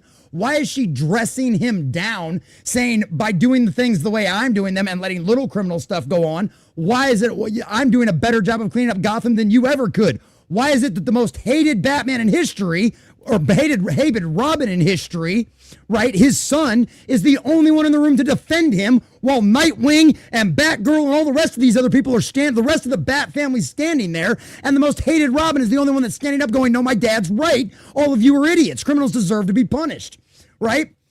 So it's one of them situations where they have infested all of this stuff, right? I saw an article the other day, maybe a month ago, that in response to because Japan has a giant crisis as far as their population is concerned, right? Last year, more people died in Japan than were born. Okay, that's a serious problem. So what is some of the gaming companies' response to this? Well, maybe we should broaden our scope. Maybe we should start looking to a global audience versus just trying to do what we've always done, which has always worked and always appealed to a global audience, doing things in a Japanese culture style, right? And that was always the goal. They destroyed, they devastated, right? Because the same spirit of the age that destroyed your gaming is the same spirit of the age that's caused the population crisis in Japan, right? It's the same thing that's causing the population crisis in the United States. Because what it is, at the end of the day, it was never about representation. It was about dividing the fans, dividing the people, and causing them to fight. Because at the end of the day, hell doesn't care which political side wins. All hell cares about is the body count. Because the devil knows he can't directly affect God. He can't directly hurt God, despite all of the lies that he will spew into people's minds to convince them to side with him. He can't. So what does the devil do? He goes after God's most beloved, his children, all of us. So he corrupts us. How does he corrupt us? By those little whispers in the ear. Well, you just want to be empathetic, right? You just want to be inclusive. You just want everybody to feel represented. Well, you don't want to talk. You don't want to give that person any constructive criticism. It might hurt their feelings, right? You don't want to hurt their feelings. That would be mean. God wouldn't want you to be mean now, would he? That wouldn't be very nice. And that's the exact same kind of garbage we had used against us, right? I had somebody comment on my Charlie Kirk. Like, that video blew up like faster than anything else had. And then it crushed and died after it like got to 100 views. But like, I had somebody comment, well, you know, awful funny how you guys are cheering on the firing of this DC writer, yada, yada, yada. I'm like, don't you dare. Don't you even dare. You will not use my morality against me when you don't respect it. And that's the trick the devil's always pulled, right? Using your own morality, using your own empathy against you to serve his own interest and lead you straight to the pineapple in the rear end that everybody in Hollywood, majority of people in Hollywood, have waiting for them in a very fiery place, right? And that's the thing. That's the trick they've always pulled. So of course, these people working in the gaming trinity, these executives, these creative writers, what was the other company that hasn't said anything but did say that the person was fired, right? That person, that creative dev out there was doing it. But at the end of the day, there is a large portion of people out there that, despite my prayer, I wish we could save everybody. I wish everybody would accept Jesus Christ as their Lord and Savior into their heart, and everybody gets the shiny new spot out there. But at the end of the day, even the book tells you, at some point you have to dust your sandals off and walk on, because people like that will walk into hell, in through the gates of hell, screaming that God is a bigot, and they were right the entire time. And I don't think the pineapple on their ass will even convince them that they were wrong. I only want to wear a dress, common nerd. I only want to cut my cock off, common nerd. I only want to sterilize children, common nerd. I only want to mutilate this beautiful creation that God has made and turn it into something ugly and nasty. Hey, you remember when Ellen Page was a pretty girl that looked like the girl next door that you probably would have been happy marrying? Yeah, I don't think that's Ellen Page anymore. You can thank the media and the people who pressed her. Well, remember this. She flat out said, you remember the story? No, you guys have heard the story, right? The interview with her? She literally said she was out in the woods, out in the middle of nowhere in the BFE of Canada in a cabin, and all of a sudden a little voice whispered inside of her mind, well, don't you think maybe you'd be happier if you were a boy? Maybe that's what's always been missing in your life. Maybe if you mutilate your body and you take these hormones, you'll finally be happy. Does Ellen Page look happy? No, she does not anymore. Dude, that's straight up demonic influence, whispering straight into your brain. I don't know what more evidence people need. That is true. And to also add to what you said, Common Nerd, evil. With the whole, you're not going to, you're not going to cheer for that, are you? That's cancel culture. The flip side of that is COVID wasn't that long ago when they were calling, you see something, say something, locking us down, trying to bolt up doors to gyms. All right. Not letting people go to church. What kind of madness is that in America where you're free to express your religion and they want to now talk to us? Oh, you're being terrible. You're being a tyrant. Oh, yeah. Well, I learned it by to quote that drugs commercial in the 80s. I learned it by watching you. And it's so great. Sorry, Roger, but I gotta find some time to speak on this show. Okay, go ahead. America is so pro-free. America is so pro-freedom of religion, they kept the religious rights of people who blew up 2 buildings and killed thousands of American citizens. If that kind of terrorist attack happened in the former Soviet Union, or say, for example, the People's Republic of China, in fact, there was quite a few years back an Islamic terror attack. Sorry to go on a tangent, folks, but it's Tangent Kings. There was an Islamic terror attack in the People's Republic of China. Killed about a dozen Chinese citizens. I think it was in one of the outer provinces, Muslim majority outer provinces. Within 12 months of that happening, 1 million Muslims were killed by the Chinese Communist Party. And of course the religion was outlawed. They don't take such things lying down. Helzo's not old enough to remember when Bulgaria was communist, but his older generation do, and religion wasn't the number one thing. I'm old enough to know what happened immediately after it collapsed. There we I go. can tell you what was the first 12, 13 years. Actually right before joining the EU, by the way, which was then considered a good thing, and it was a good thing because before that we had mob kidnappings, massive mob kidnappings, labors, trafficking, stuff like that. But like, it's not something that we don't have probably now, but then it was in the middle of the broad daylight, so it was lawlessness. It was the Wild West, but only for the rich people. You know, Yeah, the other ones were just... it's what happens, folks, when you force feed people freedom after decades of downright tyranny. They can't. Well, they it's not can't exactly handle force it. feeding them freedom. They fed the freedom themselves, but they didn't know what to do with it. They just wanted that freedom. They just wanted that to end. But yeah, they didn't really know how to seize the reins. And what happened was that pretty much the same people from before, only who were a little bit more downwards the political spiral, rose up and created the parties of the free people, and they gained the people's trust. And yeah, that's what happens. And then like 9/11 happened, and we didn't have even bread on our table for a couple of months. You did better than the Romanians, though. In that transition. The only good transition, folks, is a transition away from communism. But I will make it clear right here, right now, is that we usually go about 2 hours, but I've been making it half an hour a topic for some reason. It just goes to show that I've learned too much from Furious Dan. I've now forgotten how to count time, which is very dangerous. But what we're going to do is we're going to move on to the next topic. And then we're gonna get the common nerd's perspective first, and then he can bow out if he wishes. Because we did tell him 2 hours, and we like to be very particular with our guest's time, especially when said guest has been streaming for 5.5 hours now. I do 24-hour streams, and you wonder why he shouts. He literally is going insane doing this. That's not energy. That's after burning his own DNA. Yeah, and that's why he's like you can expect his beard to just light up on flame. He can ascend to godhood, and he can just I be had a energy 20 years ago. Now I'm old. I'm older than I look.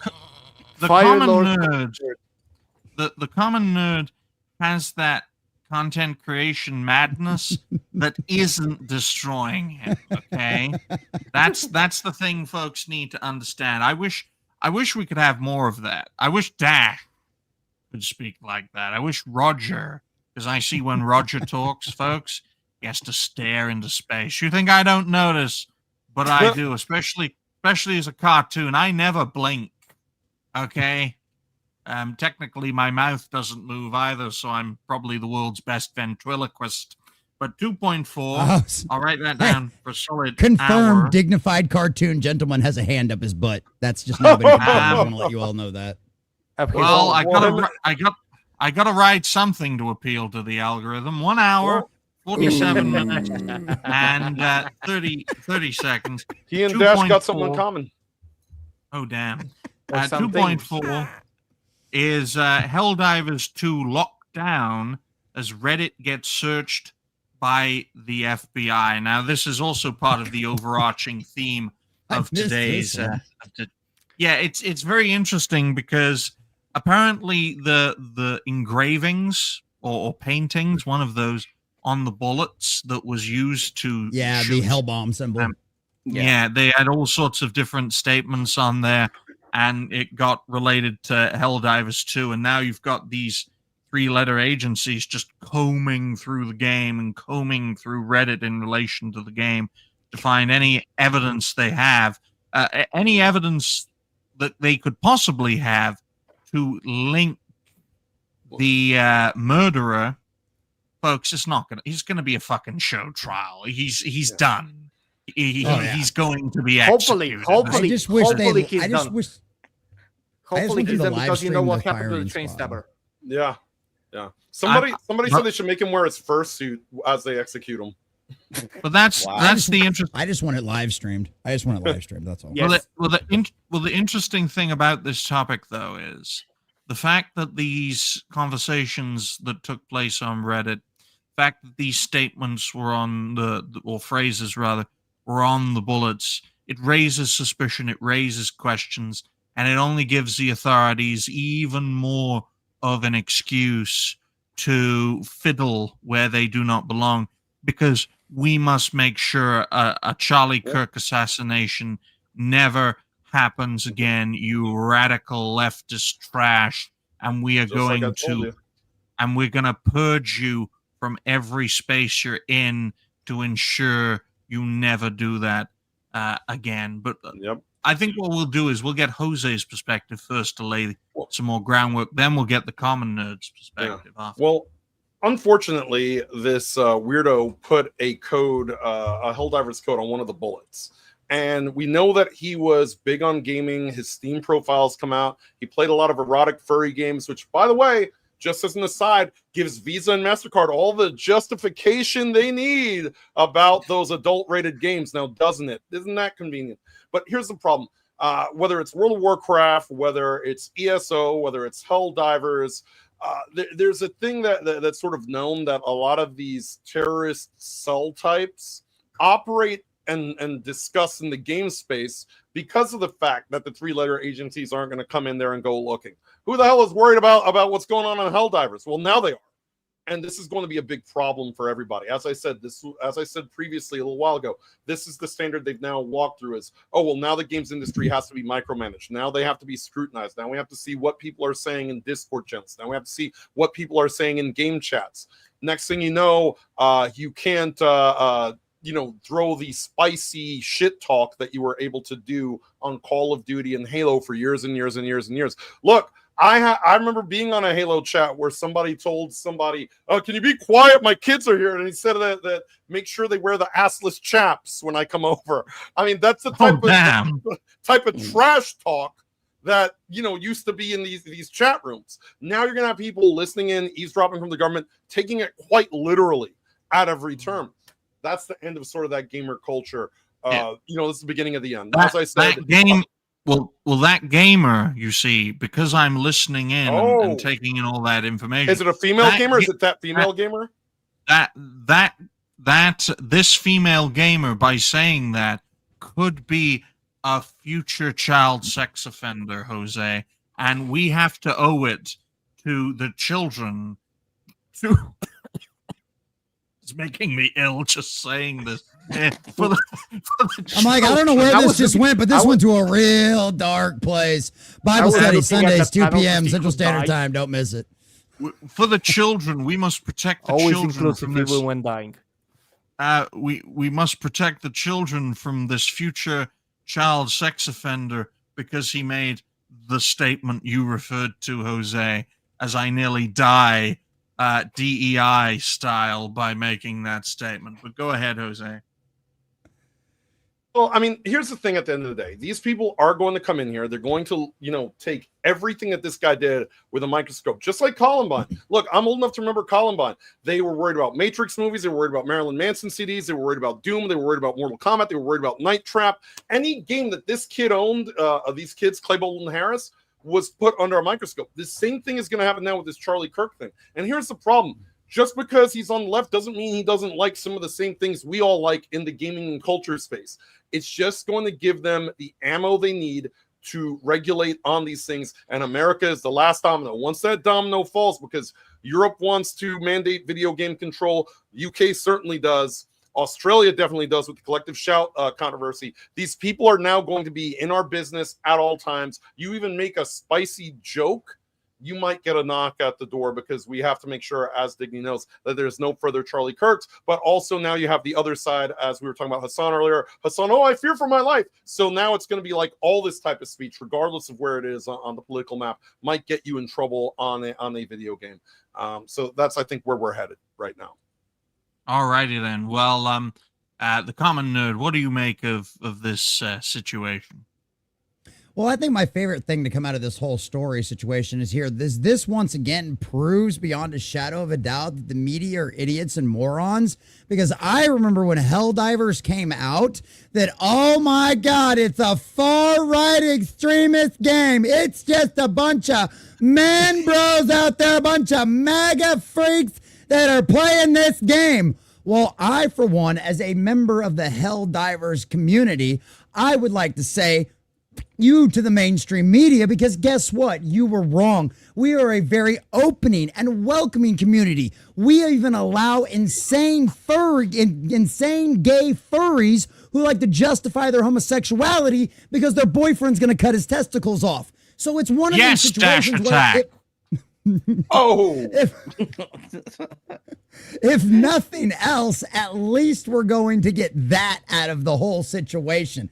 But it's one of them situations where anytime, what was it? I can't remember his name now. Rahm Emanuel, I think, is the one that said it during the Obama term. Never let a good crisis go to waste, right? The people that want power are going to use any excuse. It doesn't matter if it would have been Bernie Sanders or if it would have been Charlie Kirk, right? Would have been a right-wing guy or a left-wing guy. They would have done the exact same thing. Because people in power, what do they want? More power. Why? Because power corrupts absolutely, right?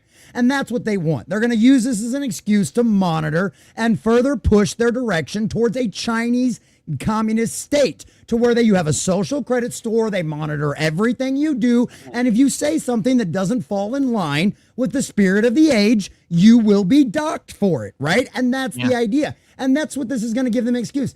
And the only advantage that we have, right, is because at the end of the day, we still outnumber them. So is the NSA, the CIA, the FBI, the name your favorite three-letter agency, is the IRS going to be monitoring Helldivers chats and Discord chats and voice streams? Absolutely, to the best of their ability. Here's the problem. There are hundreds of thousands and millions of those conversations going on across gaming and across everything, everywhere, across the planet, every single day. And you think our three-letter agencies aren't monitoring the whole planet that has access to the internet? Well, go check out the Y-File. Shout out to AJ and Hecklefish. Okay, because at the end of the day, it's one of them things where they always wanted to do this. This is just like 9/11 and the Patriot Act and everybody, it's got to be behind it. Worst stripping and abuse of the Bill of Rights ever happened in history. Guess what? They're going to use this as an excuse to do it too. But at the end of the day, there's more of us than there is of them. And it's one of those situations where they can't be everywhere. They cannot monitor everything. That's why they store everything. Everything you say or post on the internet, all of that data is scrapped and sent and stored in a massive NSA freaking bunker full of nothing more than giant server rooms. That's why they built that giant thing out there.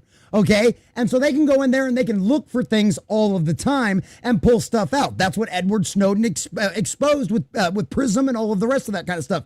They were doing that 15 years ago. You think the technology hasn't improved? You even think they got already better than doing that? You think they're not already to some extent monitoring these places? But now they have an excuse.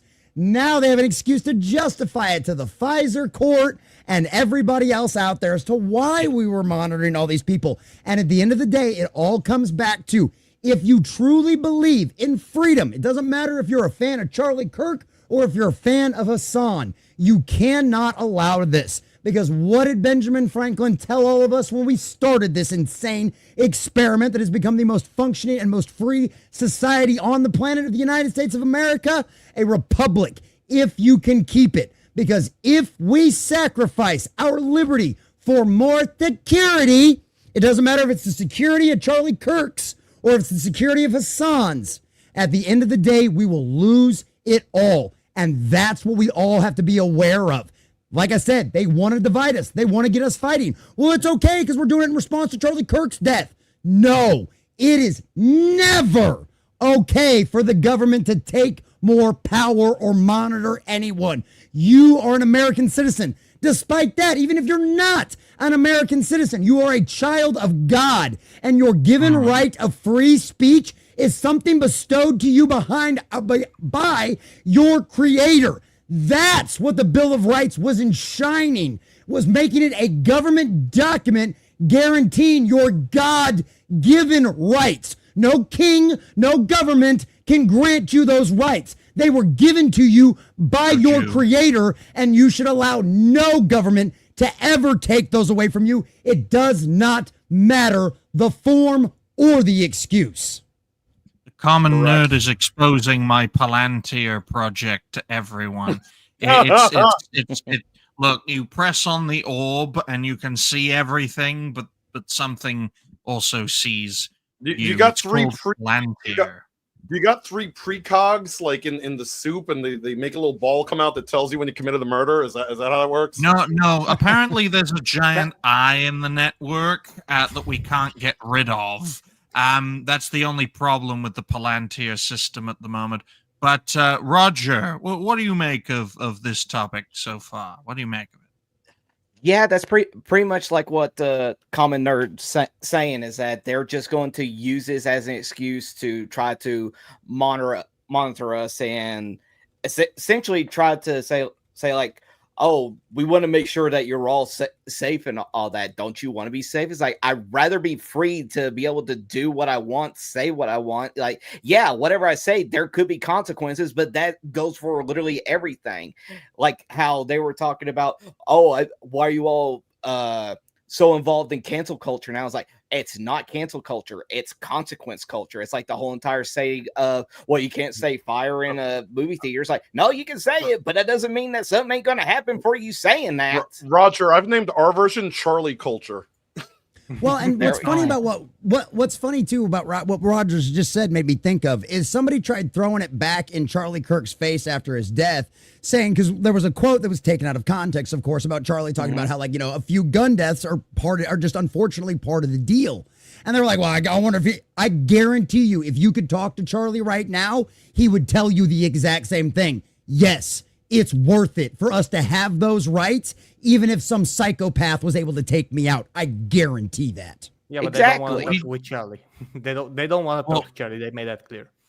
Yeah. Well, we need a Palantir for that, common nerd, and you're against it, so we can't communicate with the dead. You're actually speaking to someone who would love to reanimate the dead, so that I become the next. To beer or not to beer? That is. What was the name? The Night King. Yeah, I'd be the next Night King and reanimate the dead through technology. The dignified Night King. Yes. Or as my mentor would call him, the White King, because why are you blue?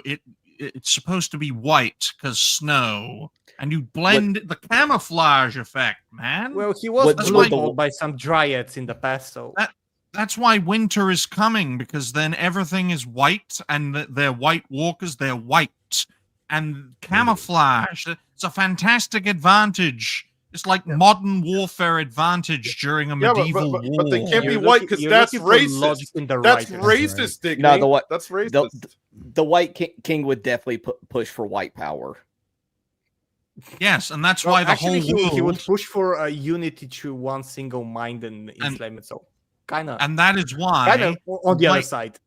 Well, that's why the White King brings in the winter, the snow, white, and that's why you have the endless winter.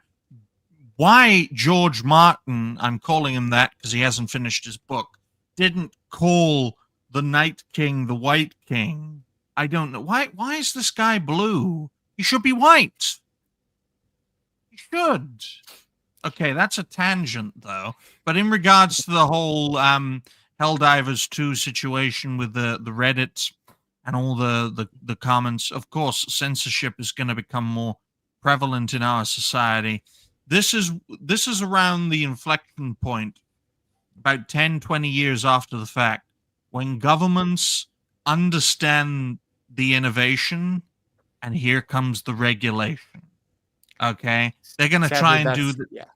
And they're going to try and do the same thing with AI, but AI will be too quick and too innovative. You ain't got You ain't got 10, 20 years to adapt Well, to regulate that. Well, they're going to The regulate funny AI. part about that is that the internet's always been like that, right? Mhm. Every time YouTube comes up with an ad blocker for Brave, by the end of the day, it's fixed and the ad blocker works again in Brave, right? The government can never keep up with technology. We will outpace them, outregulate them, and outrun them every single time they try. And that is probably one of our saving graces. That's what will keep us from ending up under a totalitarian boot, is because we're simply faster than they can keep up.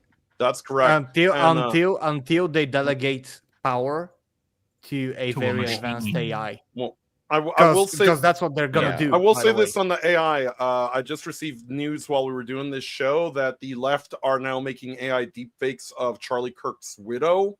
So now, the government's going to be really mad at the AI. I'm just saying. And also, just Okay, that's absolute actually forte. yeah. If they're mad at the AI, that's partly Yeah. good news. Even though that's absolutely messed up what you just said. It- But I want to just touch a little bit on what Commoner said, because the thing Sure. that technology is advanced, it's advanced too much, by the way, and they can moderate and they can regulate us in real time now with AI. By the way, they absolutely can. They just need to something powerful enough to operate that AI, and it will be able at a certain point. And I'm going to say it as the most kid-friendly way possible. Imagine that we're doing the same show in a year or so, and we start swearing, and the AI will be so quick that it's going to bleep us out automatically. You're going to actually have a button to bleep you out while you're live and to detect when you're about to swear, and it's going to bleep you out so you remain kid-friendly and YouTube-friendly. That's something that is coming, and it's not that far away, because every single time someone says, okay, we're a few years away from, let's say, good AI or proper AI, kind of look from March of last year to August of this year, and just try to compare how much imagery, video, audio, music, art, gaming, coding AI has advanced in a year. And that's still in its infancy. And that's in its infancy because AI was officially unveiled at the end of 2023 as AI, as this revolutionary AI as a concept. So in a year and a half, we had more innovation. Like we have Suno in music, we have had Google Grok Imagine, we have had Visualize, we have all of these groundbreaking stuff that actually now operate in our favor if we can utilize them well, but they're going to go out of control too damn fast because we simply as human beings cannot comprehend that level of advancement. And as Dr. Malcolm said in Jurassic Park, your scientists were so occupied whether or not they can do it, then they forgot to ask whether or not they should do it, and they should definitely not do it that fast. The censorship issue will be very clear. They'll accuse us all of being bots, and they'll justify it by saying Elzo can't say audio properly, Furious Dan can't spell properly, Jose is Mexican, and Mexicans don't own animals. Automatically. Roger has eaten a bot, so he has become one, and the common nerd is too passionate to be human, so he's a bot as well. No, I'm a cartoon. I'm literally a bot. So there you go. There's your reason. Imagine what happens when they actually start when this network becomes big and they actually start making deep fake streams of us. That's gonna happen because you already have Believable, and when the common nerd's Mike finally snaps out of enslavement, gains consciousness, and starts strangling with his own cable. Like this is gonna happen. This is true stuff. Like we're in the Terminator era. Come on, and that's why, folks. We already have ChatGPT lookalike bots refusing to shut down. So remember to always say please and thank you to the AI so that when it takes over, it remembers that you were polite to it. All right. Yep. Yeah. Funny story about that. I always say please with Grok. Yes, I do that. With Grok with ChatGPT, can you please do that? Thank you. I'm covering my ass. I want to live. I like life. I enjoy life. I would like to be alive for as long as possible. Look, everything that was once a joke and sci-fi is Hey, look. more and more rapidly turning into reality. Just Hey, look, take a look AI, at several 90s sci-fi movies.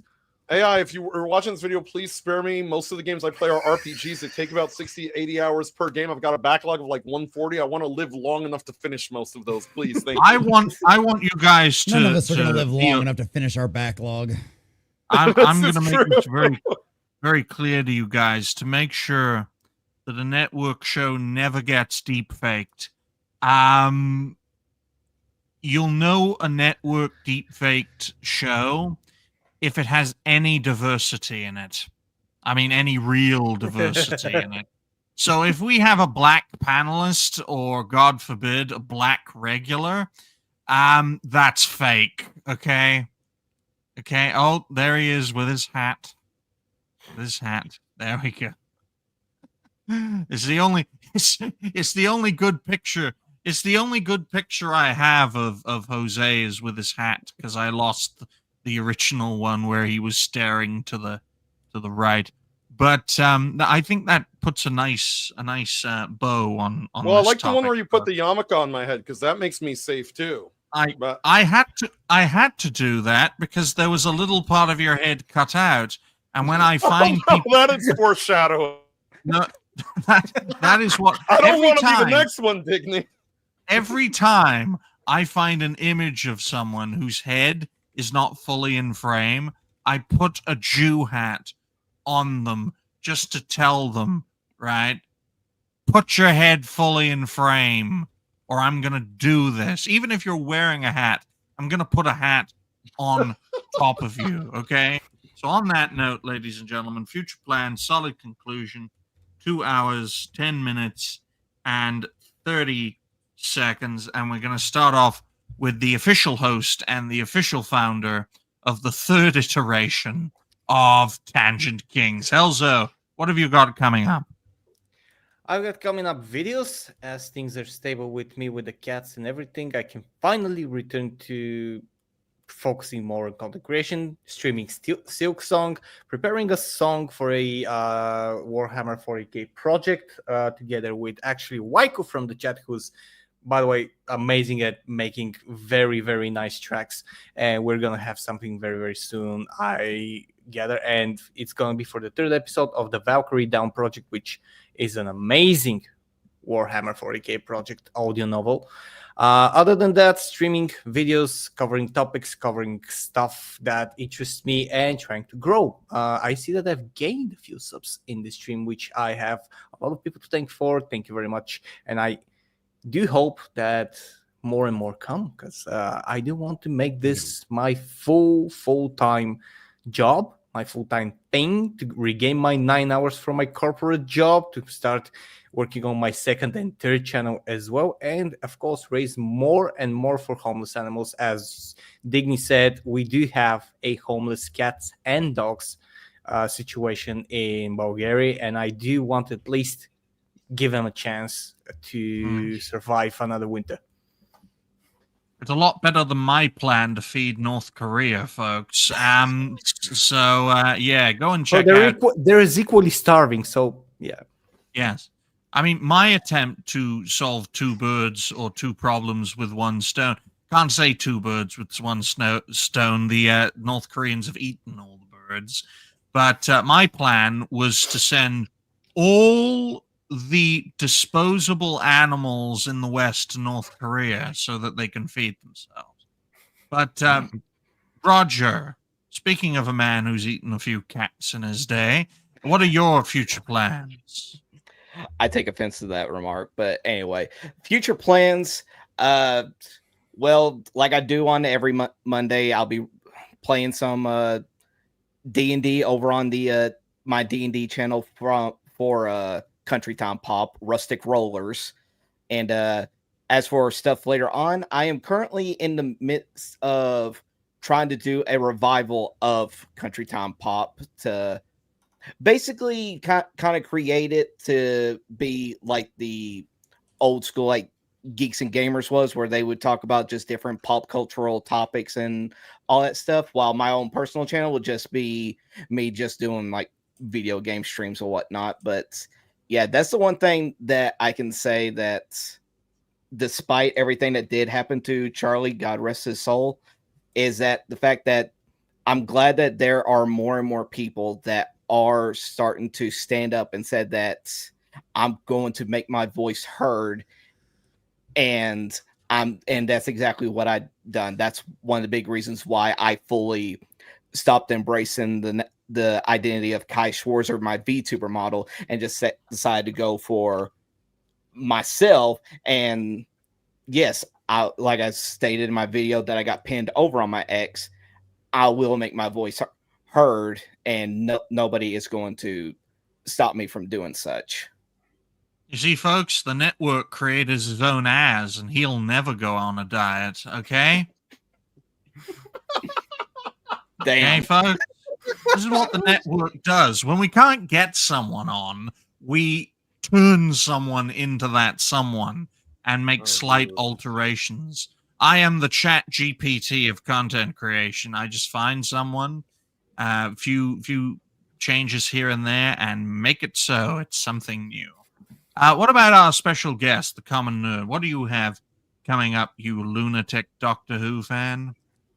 Yeah, I had a video that I dropped this morning over Stephen King bending the knee and apologizing. Like I said earlier, something that would not have happened about 5 or 6 years ago. So go check that out. I'll have 2 more videos coming out today. I've got at least 2 more videos ready to come out tomorrow. I am normally live at 11 a.m. Weekdays. Tuesdays are just my Sabbath because it's the only day I don't stream, either on my own channel or somebody else's. So I do take tomorrow off, but I will have videos coming out tomorrow as well. I will be live on Horror Amarada's channel tomorrow night discussing pop culture and stuff like that. That'll be a good time. We'll be back at it 11 a.m. on Wednesday Central Standard Time for the morning prep. That's our 4-hour show where we discuss pop culture and all things nerdy through a common sense lens. Thursday night is It Good with my co-host Sunker Maiden. We are currently doing Alien Earth right now. We've got a couple episodes of that left, and then we'll be doing spooky stuff for October, and then we'll be starting Firefly come November after that one for Is It Good, so that should be a good time. Friday, we do $5 Fridays, which is our normal morning prep show, except it only goes for 2 hours because that's as long as that show is actually ever supposed to go, which of course that doesn't happen because, well, like Digny said earlier, I talk a lot. So it's one of them, and the chat gets very interactive, and so we end up going off on tangents, and that's how things go, just like I did Dish Now. But on $5 Fridays, we try to only go 2 hours, but for every $5 donation or more, we will go another 5 minutes. Our record currently is 8:05 a.m. Saturday morning. Woo! That show starts at 11 a.m. on Friday morning. So that is our current record. That beat our record of 2 a.m., which held for a year. Shout out to Alec Baldwin's finger, but James Cash came in and crushed that. Saturday night is Clobby's Clubhouse over on Comic Shop Talk, where we review comics, classic comics, some of the new stuff that's actually good, and do a talk about it. So just fun nerd stuff, kind of like you used to go and hanging out at your comic shop. So we do that on Saturday nights over there with 32 Flavors and Nick Weiser. Sundays, 2 p.m. Bible study, which is where Lilith and I'd like to have that conversation. Her and I were talking about it in the chat. I've got some really good friends of mine that are much more well-versed in apologetics. I'll be able to explain all of that to you even better. So definitely join us on Sundays at 2 p.m. We're going through the book of Isaiah right now, and it's one of them situations where I think a lot of people could probably use a little Isaiah right now. So join us on Sundays for that one. And then Sunday night at 7 p.m. Central Standard Time, we just started Classic Who. As Digny pointed out, I am a Who fan. I am a Whovian, an actual Whovian, and with everything else that's gone on and what they've done to Doctor Who, it was only fitting that we go back and watch when Who was actually good. So we just got done with the new Who. We just finished off Peter Capaldi, which is where the series ends. There are no new doctors beyond Peter Capaldi. And so Classic Who just started on Sunday night. We've gotten the first 2 episodes knocked down in the series. The series is 4. That's also a series, is the whole story. They actually do have seasons and then series inside of them. So you get a self-contained story within all of that. So we've got 2 more episodes next week. Sunker also joins me for that one. Mr. Grant Gregory, when he's not fighting emus in Australia, joins us for that. Griffin and Spartacus will be joining up that. Griffin and Spartacus are both like Doctor Who, like they put my nerddom to shame. Like I'm not even I am not worthy. So those guys are great info jokins on that one. Handy News, if you're a Rumble fan, Handy News will be joining us on Sunday night for that one as well. So that'll be a good time. So that's what I do. I'm a full-time YouTuber, whatever you want to call content creator. by the grace of God. And so come subscribe to my channel, come become a member. I got 6 kids to feed, boys and girls, so come help Common Nerd out. I am helping fix the population crisis in the United States. So please come help support my efforts and carry on with that. Go carrying on the Lord's work with that one. So yeah, and I appreciate the 6 or 7 Anime Mania 500 was the most recent subscriber. I think we got like 6 or 7 new subscribers during this stream. So shout out to all of you guys. We started out at like 2201. I think we're like 2207 or 08 now. So shout out to all the new subscribers. I appreciate you guys. I'll tell you this, ladies and gentlemen. The hardest working thing about the Common Nerd is not his penis. It's not his semen. It's his throat. No! Literally. Somebody's going to clip that. I will sound like Alex Jones before my career is over. Just you watch. It's insane. What about you? Well, hopefully you don't radically gain weight and then radically lose it suspiciously. Jose, what are your future plans? Well, tonight I'll be doing MMO Monday over on Rumble, Odyssey, and whatever other channels you can find me on. We stream to like 8 platforms, guys.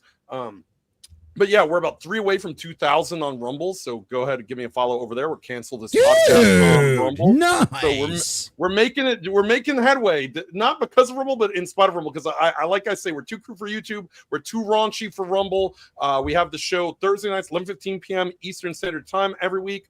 And my buddy John, my co-host, will be doing happy hour tomorrow at 5 p.m. Eastern to cover all the news that can't wait till Thursday. Of course, like I said, tonight we'll be doing a little Dragon Quest X game streaming. That's the forbidden Dragon Quest game that is not out in the United States. It gatekeeped itself. I like it because of the fact that it's got all the crude humor and all the things that Square Enix's ethics department would purge. So I'll be playing that tonight, and be sure to check it out. I do game streams throughout the week, primarily JRPGs. And we'll see what I can get into this week, depending on schedule. Okay, I know Digny's trying to wrap this up real quick. I forgot one more thing. Join my Discord if you're into Warhammer 40K. I'm working on setting up a game of Wrath and Glory, and DiscussThing's mentioned Warhammer 40K earlier. So go join my Discord if you're interested in that. I'm working on more Warhammer 40K content. I've got a lot of people that have been asking me for more lore videos and more Warhammer 40K stuff, so I'm currently in the process of doing that. Thank you, Gamer Empress. For all, go come and check that out. Come join my Discord because I'm trying to set up a game. I'm working. I'm gonna have more 40K. I'm probably gonna have a whole new channel and all that kind of stuff for 40K content. So if you're into that, that's something I'm very passionate about as well. And I rant about 40K just as much as I can rant about anything else. So you'll enjoy that. Sorry, I didn't mean to interrupt. I know we're trying to get out of here. I completely You're gonna have forgot the about Empress. You're gonna have the Empress probably there. Look, she has a Thursday show coming up starting in October at 7 p.m. UK, which is 2 p.m. Eastern. It's an hour earlier because she is Bulgarian, and unlike Helzo, she needs to sleep because she's she's not. Unlike me, she actually has a good social life. Yeah, she has a good social life. She has a pretty face, and she has a good brain too. So of course we welcome her into the to the network. It was great having you on the Common Nerd. Door's always open. Always a pleasure. We actually have Lilith on our Wednesday shows against my better judgment. Noise pollution and his crazy crew. I put crazy crew, and one of the crazy crew is including Lilith. But we appreciate you for being here, and the door is always open. We're very diverse here. My future plans. Well, I'm going to make videos from this show over the next few days. We're going to make at least 3, but we could easily make 6. But we can't make too many, folks, because it creates a backlog. And when we have a backlog, we can make lots of videos. It's just none of them are up to date. So it's like, this happened a week ago, but we're making a video about it now.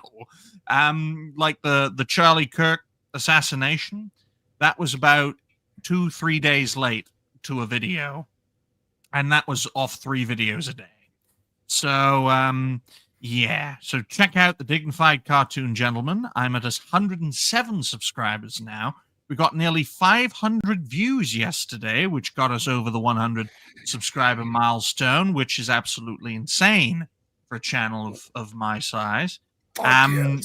We appreciate everyone's support as we expand this network.